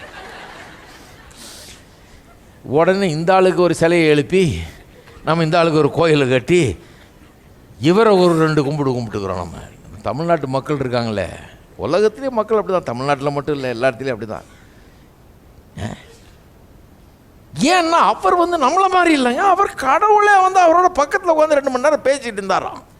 சொல்கிறாரு, கேளுங்க, அவர் தரிசனத்தை கேட்டு பாருங்கள். 2 மணி நேரம் அவரை வந்து பர்சனலாக உட்காந்து பேசிகிட்டு இருந்தாராங்க. அவர் அடிக்கடி பேசுகிறார். அவரோட அடிக்கடி இந்த மாதிரி தரிசனம்லாம் அவருக்கு உண்டாகுது. கர்த்தரை முகமுகமாய் கண்டிருக்கிறார். அவர் நேருக்கு நேராக பார்த்துருக்கிறார். இம்மீடியட் அண்ட் டைரக்ட், நேராக பார்த்துருக்கிறார், முகத்தை பார்த்துருக்கிறார், தொட்டிருக்கிறார். இதெல்லாம் நீங்கள் சொல்லுவீங்கன்னு தான் தெரியும் அவருக்கு. அதனால தான் சொல்கிறாரு, தேவனை ஒருவரும் ஒருபோதும் கண்டதில்லை. யாராவது அப்படி வந்து சொன்னாங்கன்னா கொஞ்சம் சொல்லுங்க, வெயிட் எ மினிட். 1 யோவான் 4:12 தேவனை ஒருவரும் ஒருபோதும் கண்டதில்லை. நீங்கள் என்ன வானத்திலேருந்து குதிச்சிங்களா? நீங்கள் யாருங்க? நீங்கள் புதுசாக வந்திருக்கிறீங்க. அது இப்போ வந்துட்டு சென்னை பட்டணத்தில் இருந்துக்கிட்டு இப்போ தான் நான் பார்த்தனாக்கா அவரை நேராக முகமுகமாக பார்த்தவன் எவனுமே கிடையாது. 1-2 பேர் தான் பார்த்துருக்குறாங்க இத்தனை நாளில், நான் ஒருத்தன் அதில் அப்படின்னு சொன்னார்னா கண்டிப்பாக போய் சொல்கிறாருன்னு அர்த்தம். தேவனை ஒருவரும் ஒருபோதும் கண்டதில்லை. எல்லாம் சொல்லுங்கள், தேவனை ஒருவரும் ஒருபோதும் கண்டதில்லை. சில வித்தகர்கள் இந்த மாதிரிலாம் பண்ணிகிட்டு இருக்கிறதுனால இந்த வித்தைகள்லாம் யாரும் ஏமாந்துடக்கூடாதுன்னு அப்படி சொல்கிறாரு. தேவனை ஒருபோதும் ஒருவரும் கண்டதில்லை. அது மட்டும் இல்லாமல் தேவன் இருக்கிறார்ன்றதுக்கு நான் கண்டு தெரிஞ்சிக்க வேண்டியது இல்லை. கண்டாதான் கண்டு தெரிஞ்சுக்கிறவன் தான் பெரிய ஆளுங்கிற ஐடியாவே தப்பு. வேதத்தின்படி அது தப்பு. நான் வந்து உன்னோட மேலானவன், ஏன்னா நான் போய் பார்த்துருக்குறேன். அவர் எனக்கு காட்சி அளித்துட்டார், எனக்கு அவர் தரிசனம் காட்டிட்டார், நான் அந்த தரிசனத்தில் அவரை பார்த்துட்டேன், அதனால் நான் ஒன்றை காட்டில் மேலானவன், நான் பெரிய தரிசனம். அது தப்பு. அந்த பேச்சே பேசக்கூடாது பாருங்கள். ஹலோ, இதனால தான் என்னை பிடிக்கிறது இல்லை நிறைய பேருக்கு. உங்களுக்கே என்ன பிடிக்குதான்னு சந்தேகமாக இருக்கு எனக்கு. இந்த மாதிரி உண்மையை பட்டுன்னு போட்டு உடைக்கிறதுனால என்ன அந்த மனுஷன் பொழப்பை கெடுக்கிறாருன்னு நினைக்கிறாங்க. நான் பொழப்பை கெடுக்கல, நம்ம நல்லா இருக்கிறதுக்காக சொல்கிறேன், கெட்டு போகக்கூடாதுன்றது. இவரும் அதுக்காக தான் சொல்கிறார். நல்ல போதகர் பாருங்க, கிட்டத்தட்ட 100 வயசு இருக்கும் மனுஷனுக்கு. எல்லா வித்தைகளையும் பார்த்துட்டு வந்தவர். புதிய ஏற்பாட்டு சபையில் அந்த காலத்தில் சிலர் இருந்திருக்கிறாங்க பாருங்கள். தரிசித்து நடவாமல் நாம் விசுவாசித்து நடக்கிறோம் என்று பவுல் சொன்னார் பாருங்கள். அது அந்த காலத்திலே பிடிக்கலையா சிலருக்கு. முதல் 2 நூற்றாண்டுலேயே சிலர்லாம் என்ன பண்ணாங்க, கூடி இந்த இசை வாசிக்கிற ஆளை கொண்டாந்து வாசிக்க வச்சு புகை விட்டுருப்பானுங்க போல இருக்கு, என்னமோ தெரியல. எது தரிசனத்தை உண்டாக்குறதுக்கு, அதாவது கர்த்தர் வருவாரா, இந்த புகைக்கு நடுவில் வந்து நிற்பாரா, இந்த பாட்டுக்கு நடுவில் வருவாரா, இந்த மியூசிக் இப்படி வாஸ்தா ஒருவேளை வருவாரா, அப்படிலாம் ட்ரை பண்ணியிருக்காங்களாம் பாருங்கள். சரித்திரத்தை வாஸ்து பாருங்கள் தெரியும். இந்த மாதிரிலாம் ட்ரை பண்ணியிருக்கிறாங்க. இந்த மாதிரி கொஞ்சம் லைட் ஹைட்டில் ஆஃப் பண்ணிட்டு போக விட்டு லேசா இப்படி கர்த்தர் வருவாரா அப்படின்னு. அவங்களுடைய சந்ததி இன்றைக்கும் இருக்குது. அன்னைக்கு இருந்தாங்க. அவங்களுடைய பேர பிள்ளைகள்லாம் இன்றைக்கும் சென்னையிலையும் இருக்கிறாங்க நிறைய பேர். அதனால தான் கிளியராக ஒரு ஸ்டேட்மெண்ட் கொடுக்குறாரு. இங்கே தயவுசெய்து கவனிங்க நல்லா. வேத வசனத்தை நல்லா புரிஞ்சால் ரொம்ப அறிவாளியாக மாறிடலாம். தேவனை ஒருவரும் ஒருபோதும் கண்டதில்லை. பிளாங்கெட் ஸ்டேட்மெண்ட், யாரும் பேசக்கூடாது. நான் அங்கே பார்த்தேன், இங்கே பார்த்தேன், இப்போ தான் பார்த்தேன், நேற்று தான் பார்த்தேன், டெய்லி பார்த்தேன், இந்த பேச்செல்லாம் பேசவே கூடாது. தேவனை ஒரு மனுஷன் கண்டிருக்கிறேன், எனக்கு தெரிஞ்சிருக்குது, நான் அறிந்திருக்கிறேன்னு சொன்னான்னா என்ன விதத்தில் அவன் அறிஞ்சிருக்கிறான்? திருப்புங்க யோவான் எழுதின சுவிசேஷம் 14ஆம் அதிகாரம். என்ன சொல்கிறான் சரியாக புரிஞ்சுக்கணும். ஒரு மனுஷன் எனக்கு தேவனை தெரியும், நான் அறிஞ்சிருக்கிறேன் அப்படின்னு சொன்னால் வேத வசனமே சொல்லுது, ஒரு அன்பு கூறுகிறவன் தேவனை அறிந்திருக்கிறான்னு. எந்த விதத்தில் அறிந்திருக்கிறான்? நேராக பார்த்துருக்கானா, தொட்டிருக்கானா, எப்படி அறிந்திருக்கிறான்? யோவான் 14ஆம் அதிகாரத்துக்கு திருப்புங்க. முதல் வசனத்திலேருந்து எப்படி சொல்கிறார் பாருங்க. உங்கள் இருதயம் கலங்காதிருப்பதாக, தேவனிடத்தில் விசுவாசம் உள்ளவர்களாக இருங்கள், என்னிடத்திலும் விசுவாசமாக இருங்கள். என் பிதாவின் வீட்டில் அநேக வாசஸ்தலங்கள் உண்டு, அப்படி இல்லாதிருந்தால் நான் உங்களுக்கு சொல்லி இருப்பேன். ஒரு ஸ்தலத்தை உங்களுக்காக ஆயத்தம் பண்ண போகிறேன். நான் போய் உங்களுக்காக ஸ்தலத்தை ஆயத்தம் பண்ண பின்பு நான் இருக்கிற இடத்துல நீங்களும் இருக்கும்படி நான் மறுபடியும் வந்து உங்களை என்னிடத்தில் சேர்த்து கொள்வேன். நான் போகிற இடத்தை அறிந்திருக்கிறீர்கள், வழியும் அறிந்திருக்கிறீர்கள் என்றார். உடனே தோமா சொல்கிறான், அவனுக்கு ஏற்கனவே நிறைய சந்தேகங்கள். சொல்லலாம், வெயிட் எ மினிட், இரும், பாட்டுக்கு போயிட்டே இருக்கிறீர், கலங்காதின பேர்களாக அப்படி ஆகணும், நீ வேறு போக போகிறேன்றீர். பிதாவினத்தில் போக போகிறேன்னா அங்கே போய் வாசஸ்தலத்தை ரெடி பண்ணுறேன், ரெடி பண்ண பிறகு வந்து கூப்பிட்டு போகிறேன், நம்மெல்லாம் அங்கே இருக்க போகிறோம். இதெல்லாம் கதையாக இருக்குது, பெரிய கதையாக இருக்குது, கொஞ்சம் வெயிட் எ மினிட் அப்படின்றான். வழியை வேறு அறிஞ்சிருக்கு. வழி எங்கே எனக்கு சொல்லவே இல்லையே, ரூட்டு சொல்லவே இல்லையேனார். சொல்கிறார், நானே வழியும் சத்தியமும் ஜீவனுமாக இருக்கிறேன். இவர் சொல்கிறது அவருக்கு ஒரே ஃப்ரீக்குவன்சியில் இல்லை பாருங்க. அவன் என்னமோ யோசிச்சிருக்கான், வழின்னா என்னமோ ரூட்டு மேப்புக்கு கொடுப்பாங்கன்னு. அவர் சொல்கிறாருப்பா கவனி நல்லா, நான் ஆவிக்குரிய காரியங்களை பற்றி பேசுகிறேங்க. பிதாவிடத்தில் போகிறதுக்கு வழி என்ன, அவர்கிட்ட சேர்றதுக்கு வழி என்ன? நானே வழியும் சத்தியமும் ஜீவனமாக இருக்கிறேன்னு 6ஆம் வசனத்தில் சொல்கிறாரு. அப்புறம் சொல்கிறாரு, என்னை அறிந்திருந்தீர்களானால் என் பிதாவையும் அறிந்திருப்பீர்கள். இது முதல் நீங்கள் அவரை அறிந்தும் அவரை கண்டும் இருக்கிறீர்கள் என்றார். என்ன சொல்கிறார் பாருங்க, இது வரைக்கும், இது முதல் நீங்கள் அவரை அறிந்தும் அவரை கண்டும் இருக்கிறீர்கள். உடனே பிலிப்புன்னு ஒருத்தர் தான் பாருங்க, அவன் அவரை நோக்கி, ஆண்டவரே, 8ஆம் வசனம், பிதாவை எங்களுக்கு காண்பியும், அது எங்களுக்கு போதும் என்றான். நம்ம ஊருக்காரன் போல இருக்கு. ஒன்றும் வேணாம் சாமி, நீங்கள் அது இதுன்னு பேச வேணாம், நீ பிரசங்கெல்லாம் வேணாம், பிதாவை காண்பியும், அவரை பார்க்கணும், எவனுமே பார்த்ததில்லை, அவரை பற்றி 1000 சொல்லிகிட்டு இருக்கிறீரு, அப்படி ஆக்கும், அவர் இப்படி ஆக்கும், அவர் அன்பாக இருக்கிறார், இப்படி இருக்கிறார், அப்படி இருக்கிறாருன்னு 1008 காரியங்களை அவரை பற்றி சொல்கிறீர். அவரை யார் பார்த்துருக்கிறா? ஒருத்தன் கூட பார்த்ததில்லை. இது வரைக்கும் ஒருவரும் ஒருபோதும் கண்டதில்லையே இந்த பிதாவை. இந்த பிதாவை குறித்து வானளாவிய அளவுக்கு பேசுகிறீர், அவ்வளோ விஷயம் சொல்கிறீர், ஆனால் ஒரு ஆள் கூட பார்த்ததில்லை. ஒன்று பண்ணிடும், எல்லா ப்ராப்ளமும் சால்வ் ஆகிடும். பிதாவை எங்களுக்கு காண்பியும், அது போதும், வேறு ஒன்றுமே, வேறு எல்லாத்தையும் நாங்கள் நம்பிடுறோம் அப்படின்னா. ஏசு என்ன பண்ணிடணும்? அட ஒன்று தானே வேணும் உனக்கு, நீ நம்பணும், அவ்வளோதானே, பிதாவை தானே எதை காமிச்சிருக்கலாமே. ஹலோ, இன்னைக்கு போய் பாடு, தரிசனத்தில் வருவார், நீ பார்த்துக்கோ நல்லா அப்படின்னு சொல்லிருக்கலாமே. இல்லை, நீ நல்லா போக விடு, எவனையோ கூப்பிட்டு ஒரு மியூசிக் வாசிக்க சொல்லு, தரிசனம் ஏதாவது வருதா பாரு, ஏதாவது க்ரியேட் பண்ண முடியுமா பாரு, ஒருவேளை உனக்கு காட்சி அளித்தாலும் அளிப்பார் அப்படின்னு சொல்லியிருக்கலாமே. ஒன்றும் சொல்கிறா, பிதாவை காண்பியும், அது எங்களுக்கு போதும், அவரை காமிச்சா போதும், அது ஒன்று தான் கேட்குறேன் நான். அவரை பார்க்கணும். எவனுமே பார்த்ததில்லைன்றீங்க, ஒரு ஆள் கூட பார்த்ததில்லை, எப்போதுமே பார்த்ததில்லைன்னா என்ன அர்த்தம்? அப்புறம் எப்படி தான் இவரை நம்புறது? இருக்காரா அவர்? அவர் அன்பாகவே இருக்கிறாருன்னு எங்கே யாருக்கு தெரியும் எப்படி இருக்கிறாருன்னு? யார் பார்த்தது? எப்படி இவரை புரிஞ்சுக்கிறது? எப்படி இவரை அறிஞ்சுக்கிறது? பிதாவை எங்களுக்கு காண்பியும், அது எங்களுக்கு போதும் என்றான். நிறைய பேருடைய உள்ளத்தில் இது இருக்குது பாருங்கள். என் காலகட்டத்தில் நானும் இத்தனை வருஷமாக இருந்துட்டேன் பாருங்கள். இதில் எனக்கு இப்போ 60 வயசுக்கு மேலே ஆயிடுச்சு. நான் இதிலே ஊர்னவன். நான் பார்த்துருக்கேன் ஆளுங்களை. நான் உபவாசம் இருக்க போகிறேன் பிரதர், நான் ஒரு சொட்டு தண்ணி கூட குடிக்க போகிறதில்ல, எச்சையை கூட முழுங்க போகிறதில்ல. கர்த்தர் தம்முடைய முகத்தை எனக்கு காண்பிக்கலாம் விட போகிறதில்ல. நான் செத்தாலும் நான் இந்த இடத்த விட்டு ஏந்திரிக்கிறது இல்லை. அப்படியெல்லாம் உட்காந்து என்ன தெரியுமா ஆகும்? ஏதாவது முகம் தெரியும். ஏன்னா பிசாசே காண்பிப்பான் ஏதாவது முகத்தை கொண்டு வந்து, ஏதாவது பார்த்துக்கோ நல்லான்னு. ஏன்னா அந்த மாதிரி ஆள் அவனுக்கு ரொம்ப பிடிக்கும். காமியும் பார்க்குறேன் பார்க்குறேன் பார்க்குறேன். சில சொல்கிறேன், அங்கே வா பார்ப்பேன், நீ 3 நாள் நாங்கள் உபவாசம் வச்சுருக்கோம், அங்கே வந்தீங்கன்னா பார்ப்பேன். நீ அங்கே போனோடனே எதாவது காமிப்பான். ஏமாத்துறதுக்கு ரொம்ப நல்ல கேண்டிடேட்டு. இந்த மாதிரி அலைஞ்சிட்ருக்காங்க பாருங்கள். யார் தெரியுமா? இந்த இந்த இந்த இன்வெஸ்ட்மெண்ட் இதெல்லாம் ஏமாறுற ஆளுங்க என்ன தெரியுமா? இப்படியே அலையிறாங்க பாருங்கள். என்கிட்ட 1 லட்சம் இருக்குது, அதை 10 லட்சமாக ஆக்குறது எப்படின்னு அலைஞ்சிக்கிட்டே இருக்கான். இதில் போடலாம் பிரதர், அதில் போடலாம் பிரதர், அங்கே போட்டால் எவ்வளோ ஆகும், இதுக்கு போடலாம். கரெக்டாக பிடிப்பானுங்க அந்த மாதிரி ஆளை பார்த்து. அந்த மாதிரி 4 பேர்கிட்ட பேசி பாருங்கள். 5ஆவது நாள் உங்களுக்கு ஒரு இமெயில் வரும், உங்களுக்கு 50 கோடி கிராண்ட் வாங்கி தருகிறோம், உடனடியாக கான்டாக்ட் பண்ணுங்கள், டெலிஃபோன் நம்பர் கொடுங்க, அட்ரஸ் கொடுங்க. நீ டெலிஃபோன் நம்பர் அட்ரஸ் கொடுத்தீங்கன்னா என்ன சொல்லலாம்? ஒன்றும் இல்லை, உங்கள் பேங்க் அக்கௌண்ட் கொடுங்க, உங்களுக்கு அனுப்பிச்சி வச்சிடறோம். உடனே ஒன்றும் இல்லை, இப்போது இதை வந்து ஆக்டிவேட் பண்ணுறதுக்கு ஒரு 5 லட்சம் ஆகும். இந்த கிராண்ட்டை வந்து கொடுக்குறதுக்கு அதை நீங்கள் அனுப்பிச்ச உடனே உங்கள் அக்கௌண்ட்டுக்கு இது 50 லட்சம் வந்து சேர்ந்துடணும். 50 கோடி வந்து சேர்ந்துடணுமா? நீங்கள் 5 லட்சம் நீங்கள் அனுப்பிச்ச உடனே நீங்கள் அவனை பார்க்கவே முடியாது. அவனை அவனும் ஒருபோதும் கண்டதில்லை அப்படின்ற மாதிரி ஆகிடும்.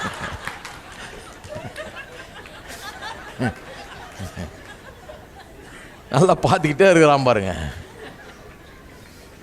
எனக்கு டெய்லி இப்படி வரும். அவன் நினச்சிட்டு இருக்கான் நான் உழுவேன்னு.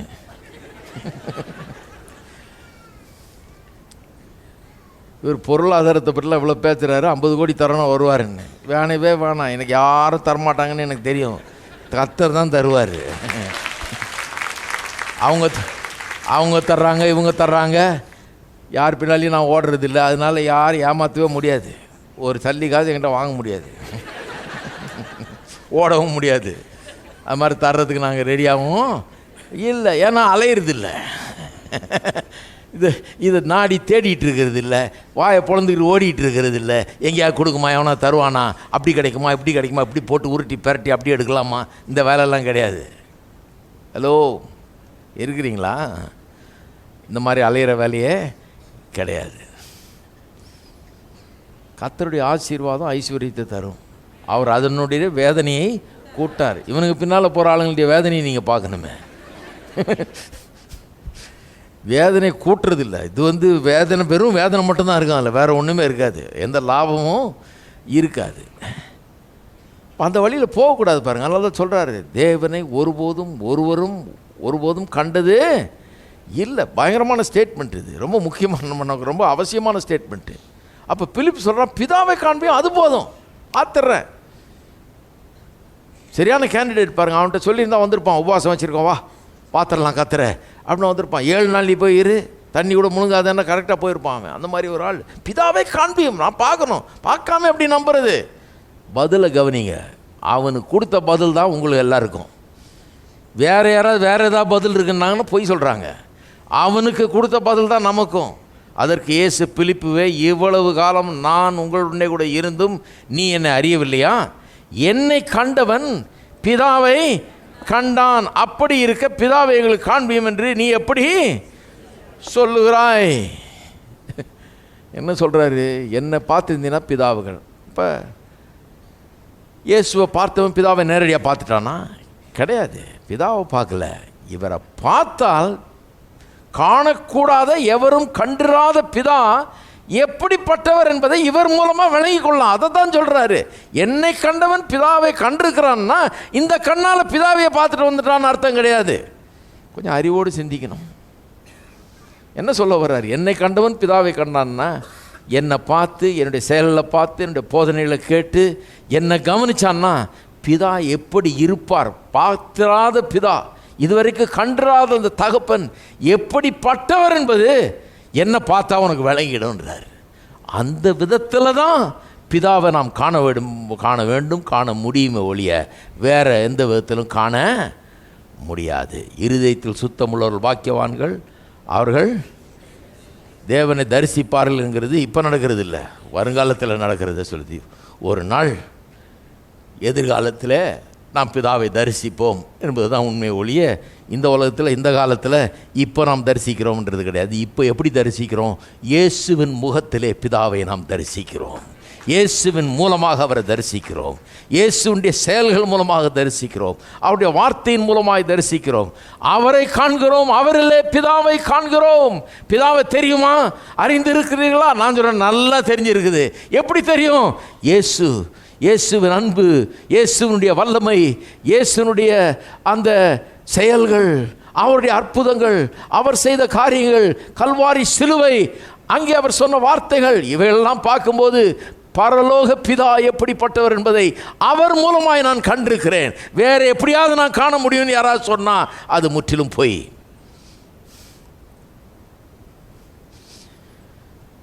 எல்லாம் சைலண்டாக இருக்கிறீங்க. சென்னையில் இப்படி ஒரு பிரசங்கம் தேவை இந்த காலகட்டத்தில். இப்படி தான் அறிந்து கொள்ள முடியும் பிதாவை. அதனால தான் கிறிஸ்தவ பிரசங்கம்ங்கிறது ரொம்ப பிரதானமான ஒரு பங்கு வகிக்கிறது கிறிஸ்தவ வாழ்க்கையில். கிறிஸ்தவ பிரசங்கம் எதை பறிக்கிறது? பவுல் சொல்லுவார், நான் கிறிஸ்துவை பிரசங்கிக்கிறேன், கிறிஸ்துவின் சிலுவையை பிரசங்கிக்கிறேன். ஏன் சிலுவையை பிரசங்கம் பண்ணி அதை அழுதுட்டு இருக்கிறதுக்காக கிடையாது. சிலுவை ஏன் பிரசங்கிக்கிறேன்? சிலுவை தேவனை வெளிப்படுத்துகிறது, தேவ அன்பை எனக்கு வெளிப்படுத்துகிறது, தேவன் என்ற பரலோக பிதா எப்படிப்பட்டவர் என்பதை வெளிப்படுத்துகிறது. கிறிஸ்துவை ஏன் பிரசங்கிக்கிறோம்? அந்த கிறிஸ்து பிதாவை நமக்கு வெளிப்படுத்த வந்தவர். எவரும் ஒருபோதும் கண்டதில்லை பிதாவை, அந்த ஒருபோதும் எவரும் கண்டாத பிதாவை எனக்கு வெளிப்படுத்த வந்தவர் இயேசு. எப்படி வெளிப்படுத்துகிறார்? அவருடைய செயலின் மூலமாக, அவருடைய வார்த்தையின் மூலமாக, கல்வாரி சிலுவையின் மூலமாக, அவர் செய்த அத்தனை காரியங்கள் மூலமாக தேவன் அவரை அனுப்பினார். இந்த உலகத்துக்கு மனுஷனை அனுப்பினார். அதன் மூலமாக தேவன் தம்மையை வெளிப்படுத்துகிறார். கல்வாரி சிலுவையில் அவர் மரிக்க செய்தார். அதன் மூலமாக தம்மையை அவர் வெளிப்படுத்துகிறார். எத்தனை பேர் இருக்கிறீங்க? அப்ப எனக்கு நிச்சயமா தெரியுமா பிதான் ஒருத்தர் இருக்கிறாருன்னு, தேவன் ஒருத்தர் இருக்காருன்னு தெரியுமா? Do I know for sure that God is there? நிச்சயமா எனக்கு அந்த அறிவு இருக்கா? கடவுள் இருக்கிறாருன்ற அறிவு இருக்கா? நிச்சயமா எனக்கு தெரியுமா அவர் அன்பாக தான் இருக்கிறாருன்னு, அவர் அன்பின் தேவன்னு நிச்சயமா தெரியுமா? எப்படி அதை நான் அறிந்து கொள்ள முடியும்? யோவான் சொல்கிறாரு, ஒருவனும் தேவனை ஒருபோதும் கண்டதில்லை. அப்படி எப்படியா தெரியும்? இயேசு கிறிஸ்துவின் மூலமாக நான் அவரை அறிந்திருக்கிறேன். இயேசு கிறிஸ்து அவரை வெளிப்படுத்தினதுக்கு அப்பாற்பட்ட விதத்தில் ஒரு பெரிய வெளிப்பாடு கிடையாது. அதை காட்டிலும் மேலான வெளிப்பாடு கிடையாது. அவர் பிதாவை எனக்கு வெளிப்படுத்தி இருக்கிறார். அதனால தான் பாருங்கள், தரிசனம் இதை தேடி நாடி ஓடக்கூடாது. தரிசனம் வராதுன்னு நான் சொல்லலை, தரிசனம் வரலாம். பாருங்கள், நான் வந்து பெந்தோஸ்துக்காரன், அதை நீங்கள் புரிஞ்சுக்கணும் முதல்ல. அதனால் சிலர் சொல்கிறாங்க, நீங்கள் பெந்தோஸ்துக்காரனே கிடையாது, பாருங்கள் எப்படி இருக்கிறீங்க, நீங்கள் பெந்தோஸ்துக்காரரா அப்படின்றாங்க. நான் பெந்தோஸ்துக்காரன் தான். நிறைய பெந்தோஸ்துக்காரங்களை விட அதிகமான பெந்தோஸ்துக்காரன் நான்.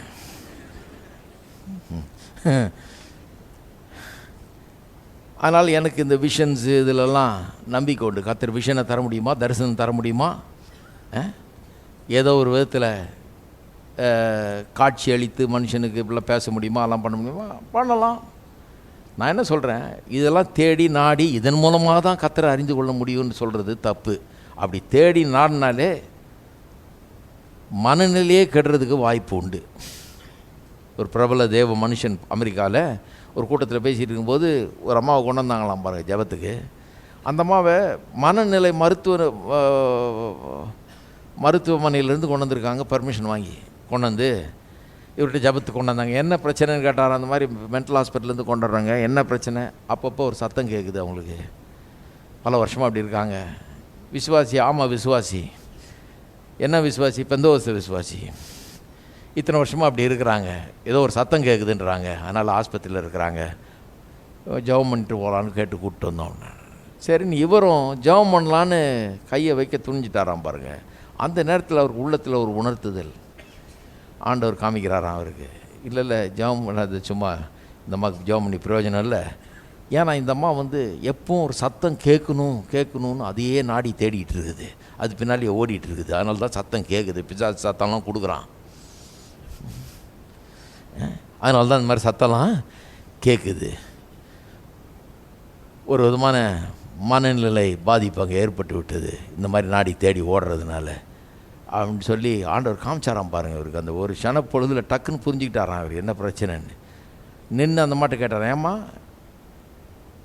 கர்த்தர் சத்தமாக உங்கள்கிட்ட குரலில் பேசுவார், சத்தமான குரலில் எல்லோரும் கேட்குற மாதிரி உங்கள்கிட்ட பேசுவார்னு நீங்கள் எதிர்பார்த்துட்டு இருக்கீங்களா? அதை தேடி நாடிட்டு இருக்கீங்களா ரொம்ப வருஷமானு? அந்த மாதிரி சொல்லலாம். ஆமான்னு. ஆமாம், அதுதான் எனக்கு வேணும். எனக்கு வாழ்க்கையில் வேறு எதுவும் வேணாம். அவருடைய சத்தத்தை நான்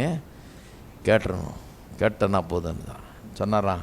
முதல்ல இப்படி அவருடைய சத்தத்தை தான் நான் கேட்கணும்னு சொல்கிறது நிறுத்துங்க. நிறுத்தலைன்னா நான் உங்களுக்காக ஜெபம் பண்ண மாட்டேன். நிறுத்துறேன்னு வாக்கு கொடுங்க, அப்புறம் தான் ஜெபம் பண்ணுவேன். ஏன்னா அதனாலேயே தான் கிறுக்கு பிடிச்சது. அதனால தான் மனநிலை மோசமானதே. பாருங்கள், இப்படிப்பட்ட ஒரு தவறான தரிசனம் பார்க்கணும் அல்லது சத்தம் கேட்டுறணும், அதுக்காக நான் என்ன பண்ணணும் பண்ணிடுறேன். தலைகளாக நிற்கிறதுனாலும் சரி, என்ன பண்ணுறதுனாலும் சரி, எந்த மலையில் வேணால் ஏறுறனாக்கும், எங்கே போய் வேணாலும் உழுறானாக்கும், எனக்கு கர்த்தர் தானே வெளிப்படுத்தணும், நான் என்ன வேணால் செய்ய தயார் அப்படின்றாங்க. கண்டிப்பாக ரொம்ப முயற்சி எடுக்க வேண்டியதில்லை, சீக்கிரமே பார்ப்பீங்க, கேட்பீங்க ஏதாவது. ஆனால் என்ன கேட்டீங்க, என்ன பார்த்தீங்கன்றது தான் பிரச்சனை. அதன் மூலமாக வாழ்க்கையில் என்ன உண்டாகுன்றது தான் பிரச்சனை. அதனால தான் யோவான் க்ளீனாக சொல்கிறாரு, தேவனை எப்படி ஒருவன் அறிந்திருக்கிறான் அப்படின்ற அந்த தேவனை அறிகிற அறிவை பற்றி பேசுகிறார். அந்த அறிவை பற்றி தேவனை எப்படி அறிந்து கொள்ள முடியும்? எப்படி ஒருத்தன் தேவனை அறிந்திருக்கிறான்றதை எங்கே பார்க்க முடியும்? சொல்கிறாரு, அவன் ஒருவரோடு ஒரு அன்பு கூறுறாங்க பாருங்கள், அவன் அந்த அன்பு கூறுகிறவன் தேவனை அறிந்திருக்கிறான். எப்படி சொல்ல முடியும்? ஏன்னா இல்லைன்னா அன்பு கூற மாட்டான். அவன் தேவனை அறிஞ்சிருக்கிறான். தேவன் அவனுக்குள்ள ஒரு பெரிய மாற்றத்தை உண்டு பண்ணியிருக்கார், வேலையை செஞ்சுருக்கார், அவன் அறிந்திருக்கிறான் தேவனை. அதனால தான் அன்பு கூறுறான்றார். அப்போ இதெல்லாம் நாடுறது தேடுறது ரொம்ப தப்பு. பிலிப்புக்கு சொன்ன பதில் தான் நமக்கு. என்ன சொல்கிறாரு? என்னை கண்டவன் பிதாவை கண்டான். இப்போ நல்லா பார்த்துக்கோன்றாரு. பிதாவை நீ பார்க்க போகிறதில்ல, என்னை நல்லா பார்த்துக்க, என்னுடைய செயலை கவனி. பின்னால் வசனங்களை வாசித்தீங்க, நான் சொல்கிறேன் பாருங்கள் 10, நான் பிதாவிலும் பிதா என்னிலும் இருக்கிறதை நீ விசுவாசிக்கிறது இல்லையா? நான் உங்களிடனே சொல்லுகிற வசனங்களை என் சுயமாய் சொல்லவில்லை, என்னிடத்தில் வாசமாக இருக்கிற பிதாவானவரே இந்த கிரியைகளை செய்து வருகிறார். நான் பிதாவிலும் பிதா என்னிலும் இருக்கிறதை நம்புங்கள். அப்படி இல்லாவிட்டாலும் என் கிரியைகள் நிமித்தமாவது என்னை கிரியை காமிக்குமே உனக்குன்றாரு. பிதா எப்படிப்பட்டவர்ன்றத கிரியை பாரு. என் சொல்ல வார்த்தைகளை நம்ப முடியும்னா அதே அது பாரு. பிதாவை காண்பியும் போதுன்றீங்களே, பிதாவை காண்பியும் போதும்னு சொன்னவனுக்கு இயேசுவால் பிதாவை காட்ட முடியாதா? காட்டவே இல்லை. காட்டுறேன்னு சொல்லலை. அங்கே வா இங்கே வா, நீ பார்த்துடலாம், நீ ஜெபம் பண்ணி நல்லா தரிசனம் கிடைக்கும்னு சொல்லலை. நீ நல்லா உபவாசம் இரு, எச்சை கூட முழுங்காத, ஒரு வேளை பார்ப்ப நீ சீக்கிரம் அப்படின்னு சொல்லலை. நீ என்ன மாதிரி காட்டுக்குள்ளே வந்தினா, மலைக்கு மேலே ஏறி வந்தினா, அங்கே காற்று கிடந்தினா உனக்கு திடீர்னு இந்த தரிசனம் உண்டாகலாம் இப்படிலாம் சொல்லலை. சில ஆட்கள் சொல்கிறாங்க, தெரியும் எனக்கு, அதெல்லாம் சொல்லலை. சொல்கிறாரு, என்னை கண்டவன் பிதாவை கண்டிருக்கிறான். நான் உங்களுக்கு சொல்லுகிறேன், கிறிஸ்தவர்களுக்கு இன்றைக்கு சொல்லுகிறேன், பரலோக பிதாவை காண வேணுமா? இயேசுவை கவனியுங்கள். இயேசு யார் என்பதை கவனியுங்கள். அவர் மூலமாய் தேவன் நடப்பித்திருக்கிற காரியங்களை கவனியுங்கள். கல்வாரி சிலுவையை கவனியுங்கள். அவருடைய செயல்களை கவனியுங்கள். அவருடைய வார்த்தைகளை கவனியுங்கள். இந்த தேவகுமாரனை கவனியுங்கள். அவர் மூலமாய் தேவன் நம்மோடு பேசுகிறார், தம்மையே அவர் வெளிப்படுத்துகிறார். இல்லைங்க அவரை பார்த்துட்டு இப்படி தான் பார்க்க முடியும், என்னை கண்டவன் பிதாவை கண்டிருக்கிறான். இதுதான் ரூட், வேற வழியே கிடையாது. எத்தனை பேர் ஆமென்னு சொல்கிறீங்க அதுக்கு? அப்போ யோவான் என்ன சொல்கிறாரு? என்னுடைய நிச்சயம், பிதாவத்தர் இருக்கிறாரு, அவர் எப்படிப்பட்டவர்ங்கிற நிச்சயம் எனக்கு எப்படி உண்டாகுது? ஏதோ தரிசனங்கன்னா சத்தம் கேட்டுதுன்றதுனால அல்ல, அதன் அடிப்படையில் இல்லை. அதை விட இன்னும் ஆழமான விதத்தில், உறுதியான விதத்தில் எனக்கு தெரியும் பிதா இருக்கிறாரு, அவர் நல்லவர், அவர் அன்பாக இருக்கிறாருன்றலாம் எனக்கு தெரியும். தம்மை குறித்த எல்லாவற்றையும் இயேசு கிறிஸ்துவின் மூலமாக அவர் வெளிப்படுத்தி இருக்கிறாரு. ஒருவேளை எனக்கு தரிசனம் காட்டலாம், ஒருவேளை சத்தம் வரலாம், ஆனால் அதெல்லாம் முக்கியம் கிடையாது. அதையெல்லாம் நான் முக்கியப்படுத்துவது கிடையாது. பாருங்கள், தோமா சொன்னான், சீஷர்களுக்கு தன்மை வெளிப்படுத்துகிறார் இல்லையா, இயேசு உயிர்த்தெழுந்த இயேசு வந்து காட்சி அளிக்கிறார். தோமா இல்லை. தோமா என்ன சொல்கிறான்? இல்லை நான் நம்ப மாட்டேன். இவங்களாம் சொல்கிறாங்க நாங்கள் பார்த்தோம் இயேசுவன், நான் நம்ப மாட்டேன். என் கையை அவருடைய இதில் விழாவில் வைத்தால் ஒழிய நான் நம்ப மாட்டேன். வச்சு தொட்டு பார்ப்பேன். அவர் தானா? நீ பார்த்தேன்ற, நீ என்னத்தையோ பார்த்துருப்ப, பயத்தில் எதையோ பார்த்துருப்ப போல இருக்கு. நான் கையை வச்சு பார்ப்பேன், வைத்தால் ஒழிய நான் நம்ப மாட்டேன்னார். இயேசு வந்த உடனே இயேசுக்கு ஏற்கனவே தெரியுது என்ன பேசினான்றது. நல்லா கவனிங்க, நீங்கள் பேசுகிறதெல்லாம் அவர் கேட்டுட்ருக்கிறார். அதனால் பேசும்போது கொஞ்சம் ஜாக்கிரதையாக இருக்கணும். என்ன பேசுகிறோன்றது அவருக்கு தெரியுது. அவர் வந்தார், வந்த உடனே இவன்ட்ட கேட்கல, இவன் என்ன சொன்னான் அப்படின்னு கேட்கல எல்லாரையும். அவர் சொல்கிறாரு, வா உன் கையை வையின்றார். முழிக்கிறான், ஐயோ நம்ம கதையை ஏற்கனவே தெரிஞ்சிருக்கு போல இருக்கு, கையை வச்சு பாருன்றாரு. ஏன்னா அவருக்கு தெரியும் என்ன சொன்னான்னு. வச்சு பார்த்தான். வச்சு பார்த்துட்ட உடனே அவன் சொல்கிறான், ஐயோ ஆண்டவரே, தேவனே, ஆண்டவரேன்றான். இப்போ சொல்கிறாரு, நீ கண்டதுனால விசுவாசிக்கிறவன், நீ காணாமலும் விசுவாசிக்கிறவர்கள் பாக்கியவான்கள். நாம் என்ன பண்ணியிருப்போம்? ஏயா அப்போ தோமா இயேசுவோடையே இருந்தாரியா? அவர் அந்த காயத்தை அப்படி தொட்டு பார்த்தார் விரல்ல. அவர் விரல்ல ஒரு பிரிண்ட் எடுத்துக்குவோம், இவர் விலாவை ஒரு பிரிண்ட் எடுத்துக்குவோம், இந்த விலாவையும் விரலையும் வச்சு ஒரு கோயிலை கட்டிடுவோம். விலா கோயில், விரல் கோயில்னு அங்கே டெய்லி வந்து ஜனங்க வந்து இதை தரிசிச்சுட்டு போட்டோம். ஏன்னா அவர் கண்ணார கண்டவர், தொட்டு பார்த்தவர். அது எவ்வளோ பெரிய காரியம். நம்மளாம் தொட்டு பார்த்துருக்கோமா, கண்ணார பார்த்துருக்கிறோமா, இவர் பார்த்துருக்கிறாருன்னு தமிழ்நாட்டு மக்கள் கோயிலே எழுப்பிட்டு இருப்பாங்க அவருக்கு. உண்மையாக சொல்ல போனால் இயேசு அவனை ரெபியூக் பண்ணுறாரு. நீ பார்த்து விசுவாசிக்கிறவன், அவனை ரெபியூக் பண்ணிட்டு உங்களையும் என்னையும் எதிர்காலத்தில் பார்க்காம விசுவாசிக்கிறவர்களை ஆசீர்வதிக்கிறார். பார்க்காம விசுவாசிக்கிறவர்களை பற்றி சொல்றார், காணாதிருந்தும் விசுவாசிக்கிறவர்கள் பாக்கியவான்கள். அப்போ நான் சொல்கிறேன், கண்டவன், நான் இதை பார்த்தேன், நான் அதை பார்த்தேன், நான் அன்றைக்கு வானத்திலிருந்து இது இறங்குறத பார்த்தேன், அது ஏறுறத பார்த்தேன், இப்படி அவனை பெரிய ஆள் நினச்சிட்டு இருக்கக்கூடாது.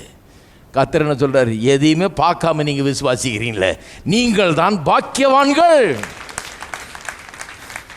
பாக்கியவான்கள் தான் எம்பவர்ட் டு ப்ராஸ்பர், அதாவது வாழ்ந்திருக்க பலனை பெற்றவர்கள் என்று அர்த்தம். பாக்கியவான்கள்னா ஜெயிக்கிறதுக்கு பலனை பெற்றவர்கள், வெற்றி சிறக்கிறதுக்கு பலனை பெற்றவர்கள், எம்பவர்ட் டு ப்ராஸ்பர், எல்லாத்தையும் மேற்கொள்கிறதுக்கு பலனை பெற்றவர்கள். அப்போ கர்த்தர் சொல்கிறாரு, பார்த்து தொட்டு தரிசனம் கண்டு விசுவாசிக்கிறவன் அல்ல, பார்க்காம இங்கே எழுதி இருக்கிறத வச்சு இயேசுவின் மூலமாக காரியங்களை கண்டு அப்படி விசுவாசிக்கிறவன் தான் வாழ்க்கையில் வெற்றி பெறுவான். அவன் தான் வெற்றி சிறப்பான், அவன் தான் ப்ராஸ்பரிட்டி அடைவான். எல்லா விதத்திலையும் அவன் தான் உயர்ந்திருப்பான், அவன் தான் வாழ்ந்திருப்பான். வாழ்ந்திருக்கிறதுக்கான பலன், ஆசீர்வாதம் பார்க்காம விசுவாசிக்கிறதுல தான் வருது. நான் பார்த்ததில்லை இயேசுவை, தொட்டதில்லை இயேசுவை, நான் தரிசனத்தில் அவர் வந்து எனக்கு காட்சி அளித்ததில்லை, இந்த கண்ணால் என்னுடைய நேக்கட் ஐஸால் அவரை பார்த்ததில்லை, ஆனால் அவருடைய வார்த்தைகளை விசுவாசிக்கிறேன், இயேசுவை விசுவாசிக்கிறேன், கல்வாரி சிலுவையில் நடந்தவைகளை விசுவாசிக்கிறேன், பிதாவை அங்கே காண்கிறேன். இயேசு சொல்லிட்டாரு, நான் தான் பாக்கியவான், நான் செய்கிற காரியம்லாம் வாய்க்குன்றாரு, நான் வெற்றி பெறுவேன்றாரு. He says, I am empowered to prosper. அப்படி விசுவாசிக்கிறதுல ஒரு பெரிய வல்லமை இருக்குது பாருங்க. இதை டோட்டலாக இழந்துட்டோம் நம்ம. கிறிஸ்தவ உலகத்தை பார்க்கும்போது இது டோட்டலாக மிஸ் பண்ணிட்டாங்க ஜனங்க. அவங்க என்ன நினைக்கிறாங்க, நேராக பார்த்ததுல தான் பெரிய வல்லமை இருக்குது. இவர் தான் பிரதர், பார்த்துட்டு வந்திருக்கார் பிரதர், எத்தனை தடவை போயிருக்கார் தெரியுமா பரலோகம். அடக்கடவுள, இன்னும் கொஞ்சம் போனால் அவருக்கே ஒரு மாலையை போட்டு கோயிலை வச்சு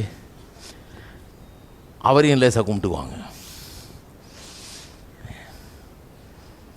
ஒன்றும் கிடையவே கிடையாது. நீங்கள் அவரை விட பெரிய ஆள், பார்க்காம விசுவாசிச்ச ஆள். இயேசுடைய வார்த்தைகளை கவனிங்க. நீங்கள் என்ன ஆவீங்க? நீங்கள் வெற்றி சிறப்பீர்கள். தோக்க மாட்டீங்க. வெற்றி பார்த்துட்டேன்னா எல்லாம் சரியாக போயிடும் பிரதர். ஒரு முறை அவர் தரிசனம் கிடைச்சி ஒன்றும் கிடைக்க வேண்டியதில்லை. நீங்கள் வெற்றி அடைவீங்க. இங்கே இருக்கிறத நம்மனாலே பெரிய வெற்றி அடைவீர்கள். இருக்கிறீங்களா?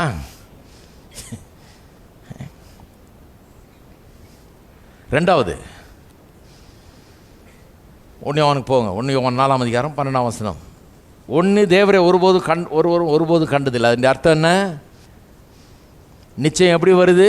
காண்றதுனால வர்றதில்லை, இயேசுவின் மூலமாக வருகிறது. இயேசுவின் மூலமாக தேவன் நடப்பித்தவைகளை நான் காணும்போது, இயேசுவின் மூலமாக தேவன் சரித்திரத்தில் 2000 ஆண்டுகளுக்கு முன்பாக நடப்பித்தவைகள், அதனுடைய அர்த்தங்கள், அதனுடைய விளக்கங்கள், வியாக்கியானங்களை நான் விளங்கிக் கொள்ளும் போது அதிலிருந்து நான் பிதாவை காண முடிகிறது. கண்ணால் தரிசனம் கண்டதுனால இல்லை, காதால் எங்கேயோ வானத்திலிருந்து சத்தம் கேட்டதுனால இல்லை. எதிலிருந்து விளங்கிக் கொள்ள முடியுது? இயேசுவின் மூலமாய் விளங்கிக் கொள்ள முடியும். ரெண்டாவது, நாம் ஒருவரிடத்தில் ஒரு அன்பு கூர்ந்தால் தேவன் நமக்குள் நிலைத்திருக்கிறார். நல்ல கவனிங்க, ரொம்ப முக்கியம். ஒருவரிடத்தில் ஒரு அன்பு கூர்ந்தால் தேவன் நமக்குள் நிலைத்திருக்கிறார். அப்படின்னா என்ன அர்த்தம்? இங்கிலீஷில் நல்லா சொல்லியிருக்கு. If you love one another, God dwells in us. இதையும் தப்பாக புரிஞ்சு வச்சுருக்காங்க பாருங்கள். இதை என்ன சொல்கிறாங்க? நீ ஒருவரிடத்தில் ஒரு அன்பு கூர்ந்தால் தேவன் வந்து உனக்குள்ளே இருப்பார். அன்பு கூர்ந்தால் அவர் வருவார் கிடையாது. அப்படி சொல்லவே இல்லையே. நீங்கள் ஒருவரிடத்தில் ஒரு அன்பு கூர்ந்தார் அவர் வந்து நிலைத்திருப்பார்னு சொல்லியிருக்கா? கிடையாது. ஒருவரிடத்தில் ஒரு அன்பு கூர்ந்தால் அவர் உங்களுக்குள் நிலைத்திருக்கிறார். அப்படின்னா என்ன அர்த்தம்? கரெக்டாக சொல்கிறேங்க கவனிங்க. நீங்கள் அன்பு கூர்ந்தால் அவர் வருவார், நிலைச்சிருப்பார், உள்ள வருவார், இருப்பார்னு இல்லை. அன்பு கூர்ந்தால் அவர் உங்களுக்குள்ளே இருக்கிறார்னு அர்த்தம். அதனால தான் அன்பு கூறுறீங்க. அதுதான் அர்த்தம். ஹலோ, நீங்கள் ஒருவரிடத்தில் ஒரு அன்பு கூர்ந்தால் ஏன் அன்பு கூறுறீங்க? அன்புங்கிறது இயல்பாக வர்ற ஒன்று கிடையாது மனுஷனுக்கு. நாம் சொல்கிற அன்பு, இந்த தெய்வீக அன்பு இயல்பாக வர்ற அன்பு கிடையாது. நான் சொன்னேன் இல்லையா, உலக பிரகாரமான அன்பு எப்படிப்பட்டது? ஒரு அனிமல் இன்ஸ்டிங்க்ட். அனிமல் இன்ஸ்டிங்க்ட்னா மிருகத்தனமான ஒன்று. ஒரு நாய்க்குட்டி கூட தன்னுடைய குட்டியை நேசிக்குது. தாய் நாய் தன்னுடைய குட்டியை நேசிக்குது. பன்னி கூட நேசிக்குதுங்க. ஆடு மாடெல்லாம் நேசிக்குது, தன்னுடைய குட்டிகளை நேசிக்குது. அது என்ன? Animal instinct. எல்லாருக்கும் இருக்குது அந்த அனிமல் இன்ஸ்டிங்க்ட். நமக்கு கூட இருக்குது. மனுஷர்களாகிய நமக்கு கூட அந்த அடிப்படை உணர்வு இருக்குது. தாய் பிள்ளை அப்படின்போது அரவணைச்சிக்கிறோம், கொஞ்சிறோம். அதுக்கு கஷ்டமாக இருக்கும்போது நமக்கு கஷ்டமாக இருக்குது, அதை போஷிக்கிறோம், காப்பாற்றுறோம், எல்லாம் பண்ணுறோம். அது ஒரு பேசிக் இது பாருங்கள். அது ஆனால் ஒருத்தவங்களை பற்றி கண்ட மட்டும் பேசுகிறான்னு வைங்க, அவனுக்கு சோறு போடுவீங்களா? சோறு போட மாட்டீங்க, 4 போடுவீங்க. ஏன்? அவன் நம்மளை பற்றி இவ்வளோ பேசுகிறான், அவனுக்கு என்ன சோறு போடுறதுக்கு கூப்பிடணும், உத கொடுக்கலாம் அவனு அப்படின்பீங்க. ஏன்? அதுதான் அனிமல் இன்ஸ்டிங்க்ட். அது வந்து அந்த அவ்வளோ தூரம் போகாது. அனிமல் இன்ஸ்டிங்க்ட் வந்து ரொம்ப பேஸ். அது வந்து ரொம்ப அடிப்படையான ஒன்று. ரொம்ப நாலேஜ் தேவையில்லை அதுக்கு, ரொம்ப ஆழமாக சிந்திக்க வேண்டியதில்லை. இந்த நம்ம சொல்கிற அன்பு, வேதவசனம் சொல்கிற அன்பு வந்து ரொம்ப ஆழமான ஒன்று, ரொம்ப intelligent thing. It is a highly intelligent thing. யோசிக்குது. அது எப்படி யோசிக்குதுன்னா, ஒரு ஆளை பார்க்கும்போது அவன் நம்மளை பற்றி ரொம்ப மோசமாக பேசுகிறான், அது யோசிக்குது, பாவம் அவன் கஷ்டம் போல் இருக்குது, அதனால் நம்மளை பார்த்தா அவனுக்கு வெறுப்பாக இருக்குது. அவன் என்ன அவஸ்தைப்படுறானோ, நம்மளை பார்க்கும்போதெல்லாம் எரிஞ்சு விழுகிறான், என்னமோ அங்கெல்லாம் வைக்கிறான், அவனுக்கு ஏதோ கஷ்டம் போல் இருக்குது, அந்த கஷ்டத்தெல்லாம் வெறுப்பெல்லாம் உணர்ந்து நம்ம மேலே கொட்டுறான். ஏசு பாருங்கள், சிலுவையில் தொங்குனார். அவர் கையில் ஆணி அடித்தாங்க, காலில் ஆணி அடித்தாங்க. பார்த்து சிரிக்கிறாங்க நின்றுக்கிட்டு. நீர் உன்னே ரட்சிக்க முடியல, என்னை யாரை ரட்சிப்ப, இறங்கி வா, உன்னை ரட்சித்துக்கொள்ள முதலன்னு கத்துறான் கீழே இருந்து. சிரிக்கிறாங்க, கேலி பரியாசம் பண்ணுறாங்க. ஊரே கூடி, யூத மக்கள்லாம் கூடி அங்கே பரபாசை விடுதலை செய்யும் இவரை சிலுவையில் அறையும் கூச்சல் போட்டாங்க, ஒரு மாபே. ஆனால் இவர் சிலுவையில் தொங்கிக்கிட்டு அங்கே வேதனையின் மத்தியில் அநியாயமாக கொண்டாங்க பாருங்கள். ஆனால் அவர் சொல்கிறார், பிதாவே இவர்கள் செய்கிறது என்னதென்று அறியாது இருக்கிறார்கள், இவர்களுக்கு பண்ணியும். அவங்கள பார்க்கும்போது எப்படி பார்க்குறாரு? ரொம்ப டீப்பாக பார்க்குறாரு. இவன் இப்படி பண்ணிட்டான், அவனை 4 வைய ஆண்டவரேன்னு இல்லை, இவன் இப்படி பண்ணிட்டான், இவனை பஸ்பமாக்கும், அவன் எரிஞ்சு போகட்டும், ஒன்றும் இல்லாமல் போகட்டும் அப்படின்னு இல்லை. தொங்கிக்கிட்டே நீ எல்லாம் நல்லா இருப்பீங்களா அப்படின்னு இல்லை. அதான் வந்து அனிமல் இன்ஸ்டிங்க்ட். தொங்கிட்டு அவர் எப்படி யோசிக்கிறார்? ரொம்ப ஹைலி இன்டெலிஜென்ட். அவர் சொல்கிறாரு, ஐயோ அவன் சுய புத்தியில் இந்த அளவுக்கு செஞ்சுருக்க மாட்டான். அவன் வந்து பிசாசனுடைய ஆதிக்கத்தின் கீழே வாழ்கிறான், பிசாசனுடைய பிடியில் இருக்கிறான், பிசாசனால் மோட்டிவேட் பண்ணப்பட்டு பிசாசு அவனை அப்படி போட்டு செய்ய வச்சிருச்சு. பிசாசின் மூலமாக பிசாசுக்கு அடிமையாக இருக்கிறதுனால வேறு வழி இல்லாமல் எப்படி செஞ்சிட்டான், தெரியாமல் இப்படி செஞ்சிட்டான், அறியாமல் செஞ்சிட்டான், செய்கிறது என்னன்னு அவனுக்கே தெரியல, தெரியாமல் செஞ்சிட்டான். ஆண்டவரே அவனை மன்னியும்ன்றாரு. அது ஹியூமன் லெவலில் கூட சில நேரத்தில் பார்க்கலாம். அதை கொஞ்சம் ஒரு பேசிக் லெவலில் பார்க்கலாம். ஒரு சின்ன பிள்ளை எதையா ஒரு பாலை ஊற்றிருச்சுன்னு வைங்க, பால் வச்சுருக்கீங்க, பட்டுன்னு தட்டி விட்டுருச்சு. பாலை தட்டி விட்டதுனால நான் உதைப்பேன்னு அடிப்பீங்களா? கிடையாது, யாரும் அடிக்க மாட்டாங்க. சின்ன குழந்தை தெரியாமல் தட்டிடுச்சு, ஈஸியாக மன்னிக்க முடியுது, ஏன்னா தெரியாமல் தட்டிடுச்சு.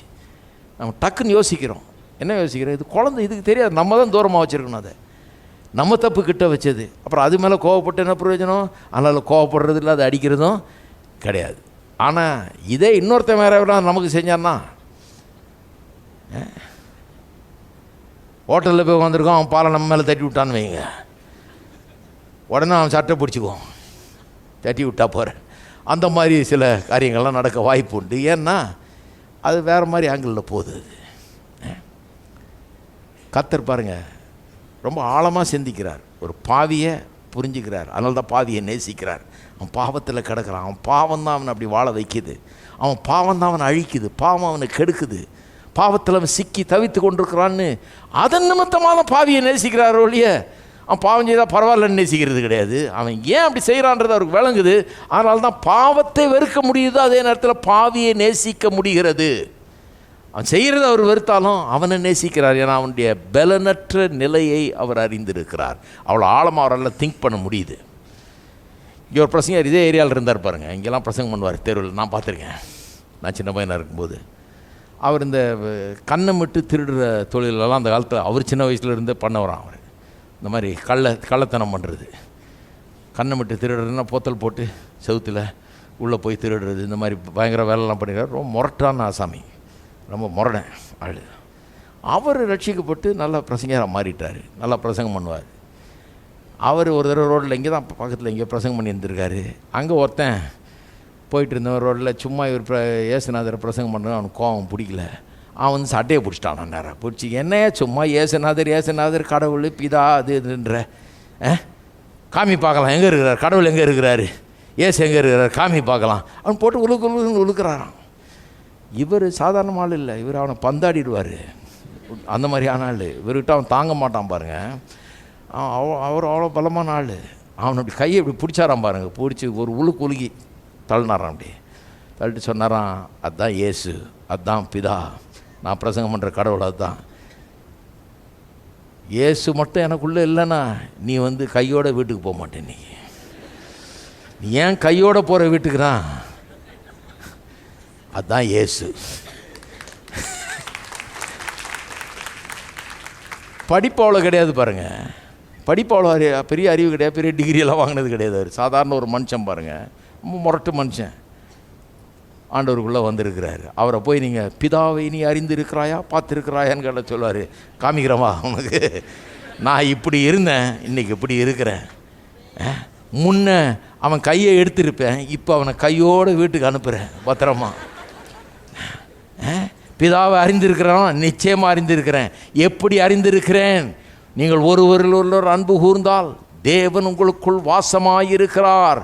God dwells in you. நான் அன்பு கூறுறதை நான் பார்க்கும்போது எனக்குள்ளே இருந்து என்னை விரோதிக்கிறவன் மேலே எனக்கு அன்பு வருது பாருங்கள். அதை நான் பார்க்கும்போதே எனக்கு பிதாவை தெரியுன்றது எனக்கு விளங்குது. ஏன்னா அவர் எனக்குள்ளே இல்லாமல், அவரை நான் அறிஞ்சு கொள்ளாமல், அவர் அன்பாக இருக்கிறார் என்பதை புரிந்து கொள்ளாமல், அவர் எப்படிப்பட்டவர், அவருடைய பிள்ளை நான் புரியாமல் நான் இப்படி மாறி இருக்க முடியாது. நான் இப்படி இருக்கிறேன்னா, நான் சொல்கிறேன் கேளுங்க, உங்களுடைய விரோதியை, உங்களை பயக்கிறவனை, அவனுக்காக நீங்கள் ஜெபிக்கும் போது, அவனுக்காக வேண்டிக் கொள்ளும் போது, அவனுக்காக பரிதாபப்படும் போது, அவனுக்காக நீங்கள் இரக்கம் பாராட்டும் போது, அவனை அன்பு கூறும்போது, அது எதுக்கு ஆதாரமாக இருக்குது?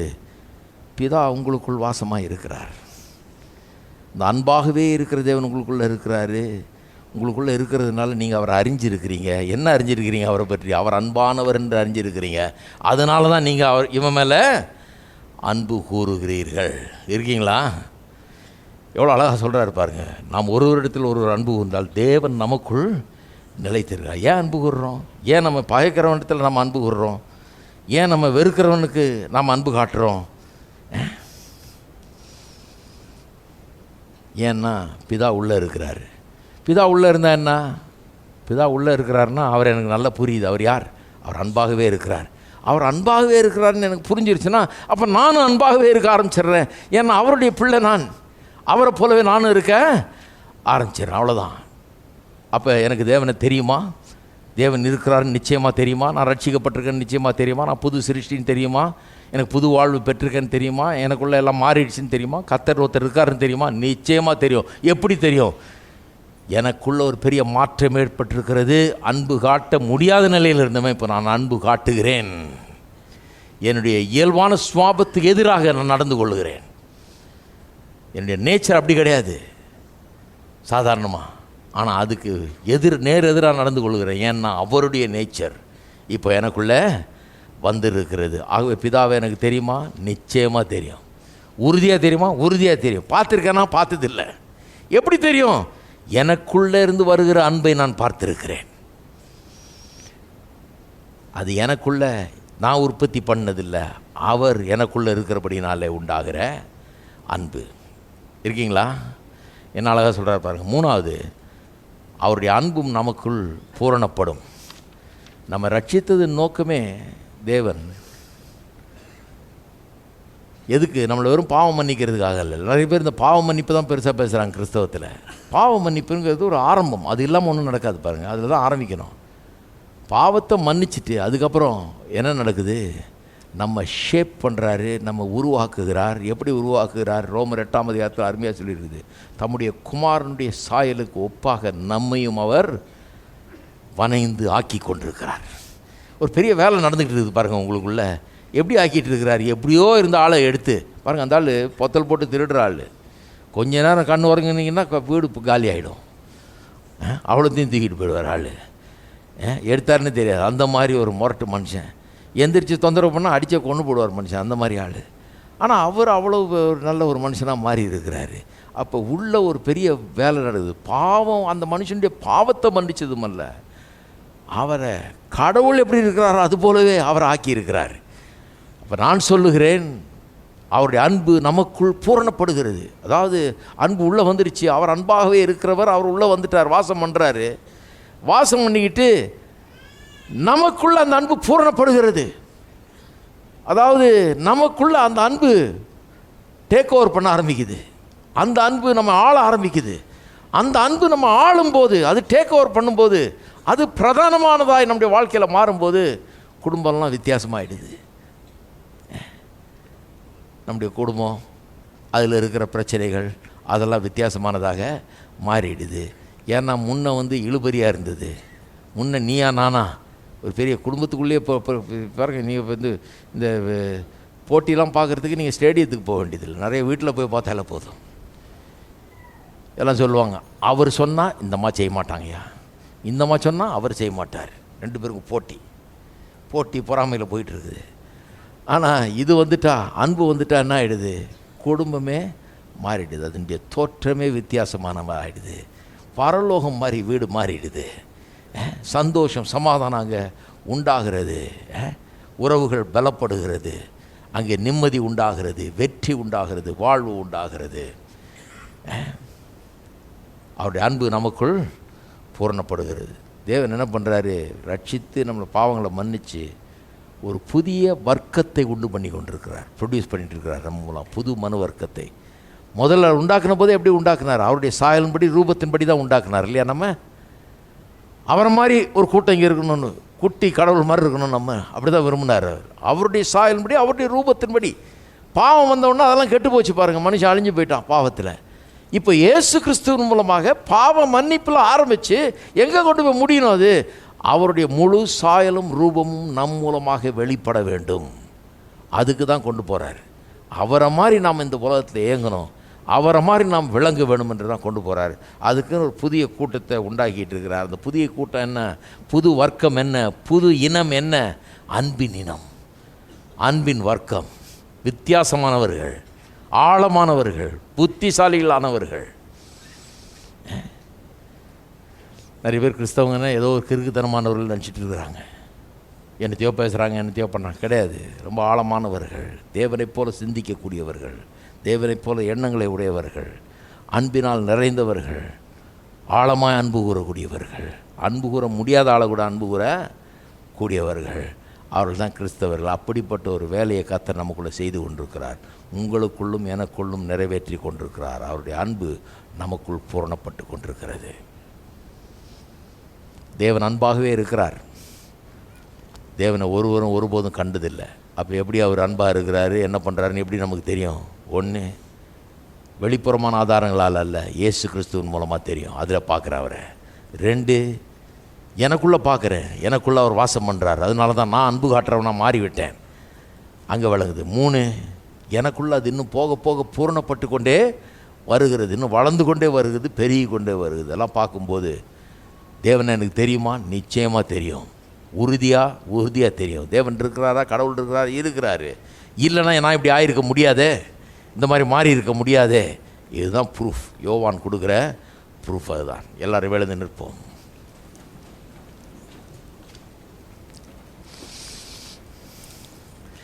எல்லாரும் கரங்களை உயர்த்தி நாம் கர்த்தரை ஸ்தோத்தரிப்போம். அன்பின் பிதாவே, கர்த்தராகிய இயேசுவின் நாமத்தில் மண்டையில் வருகிறோம், துதிக்கிறோம், ஸ்தோத்தரிக்கிறோம். இந்த காலை வேளையில் மக்களை நாங்கள் ஆசீர்வதிக்கிறோம். இந்த வார்த்தையை கேட்ட ஜனங்கள் உள்ளத்திலே பெரிய மகிழ்ச்சி உண்டாகட்டும். தேவன் அன்பாகவே இருக்கிறார். அவரை ஒருவரும் ஒருபோதும் கண்டதில்லை, ஆனால் அவரை இயேசுவிலே நாங்கள் கண்டிருக்கிறோம். ஒவ்வொரு நாளும் எங்களுக்குள்ளாக அவர் வாசம் பண்ணி கிரியை செய்கிறதை நாங்கள் காண்கிறோம்.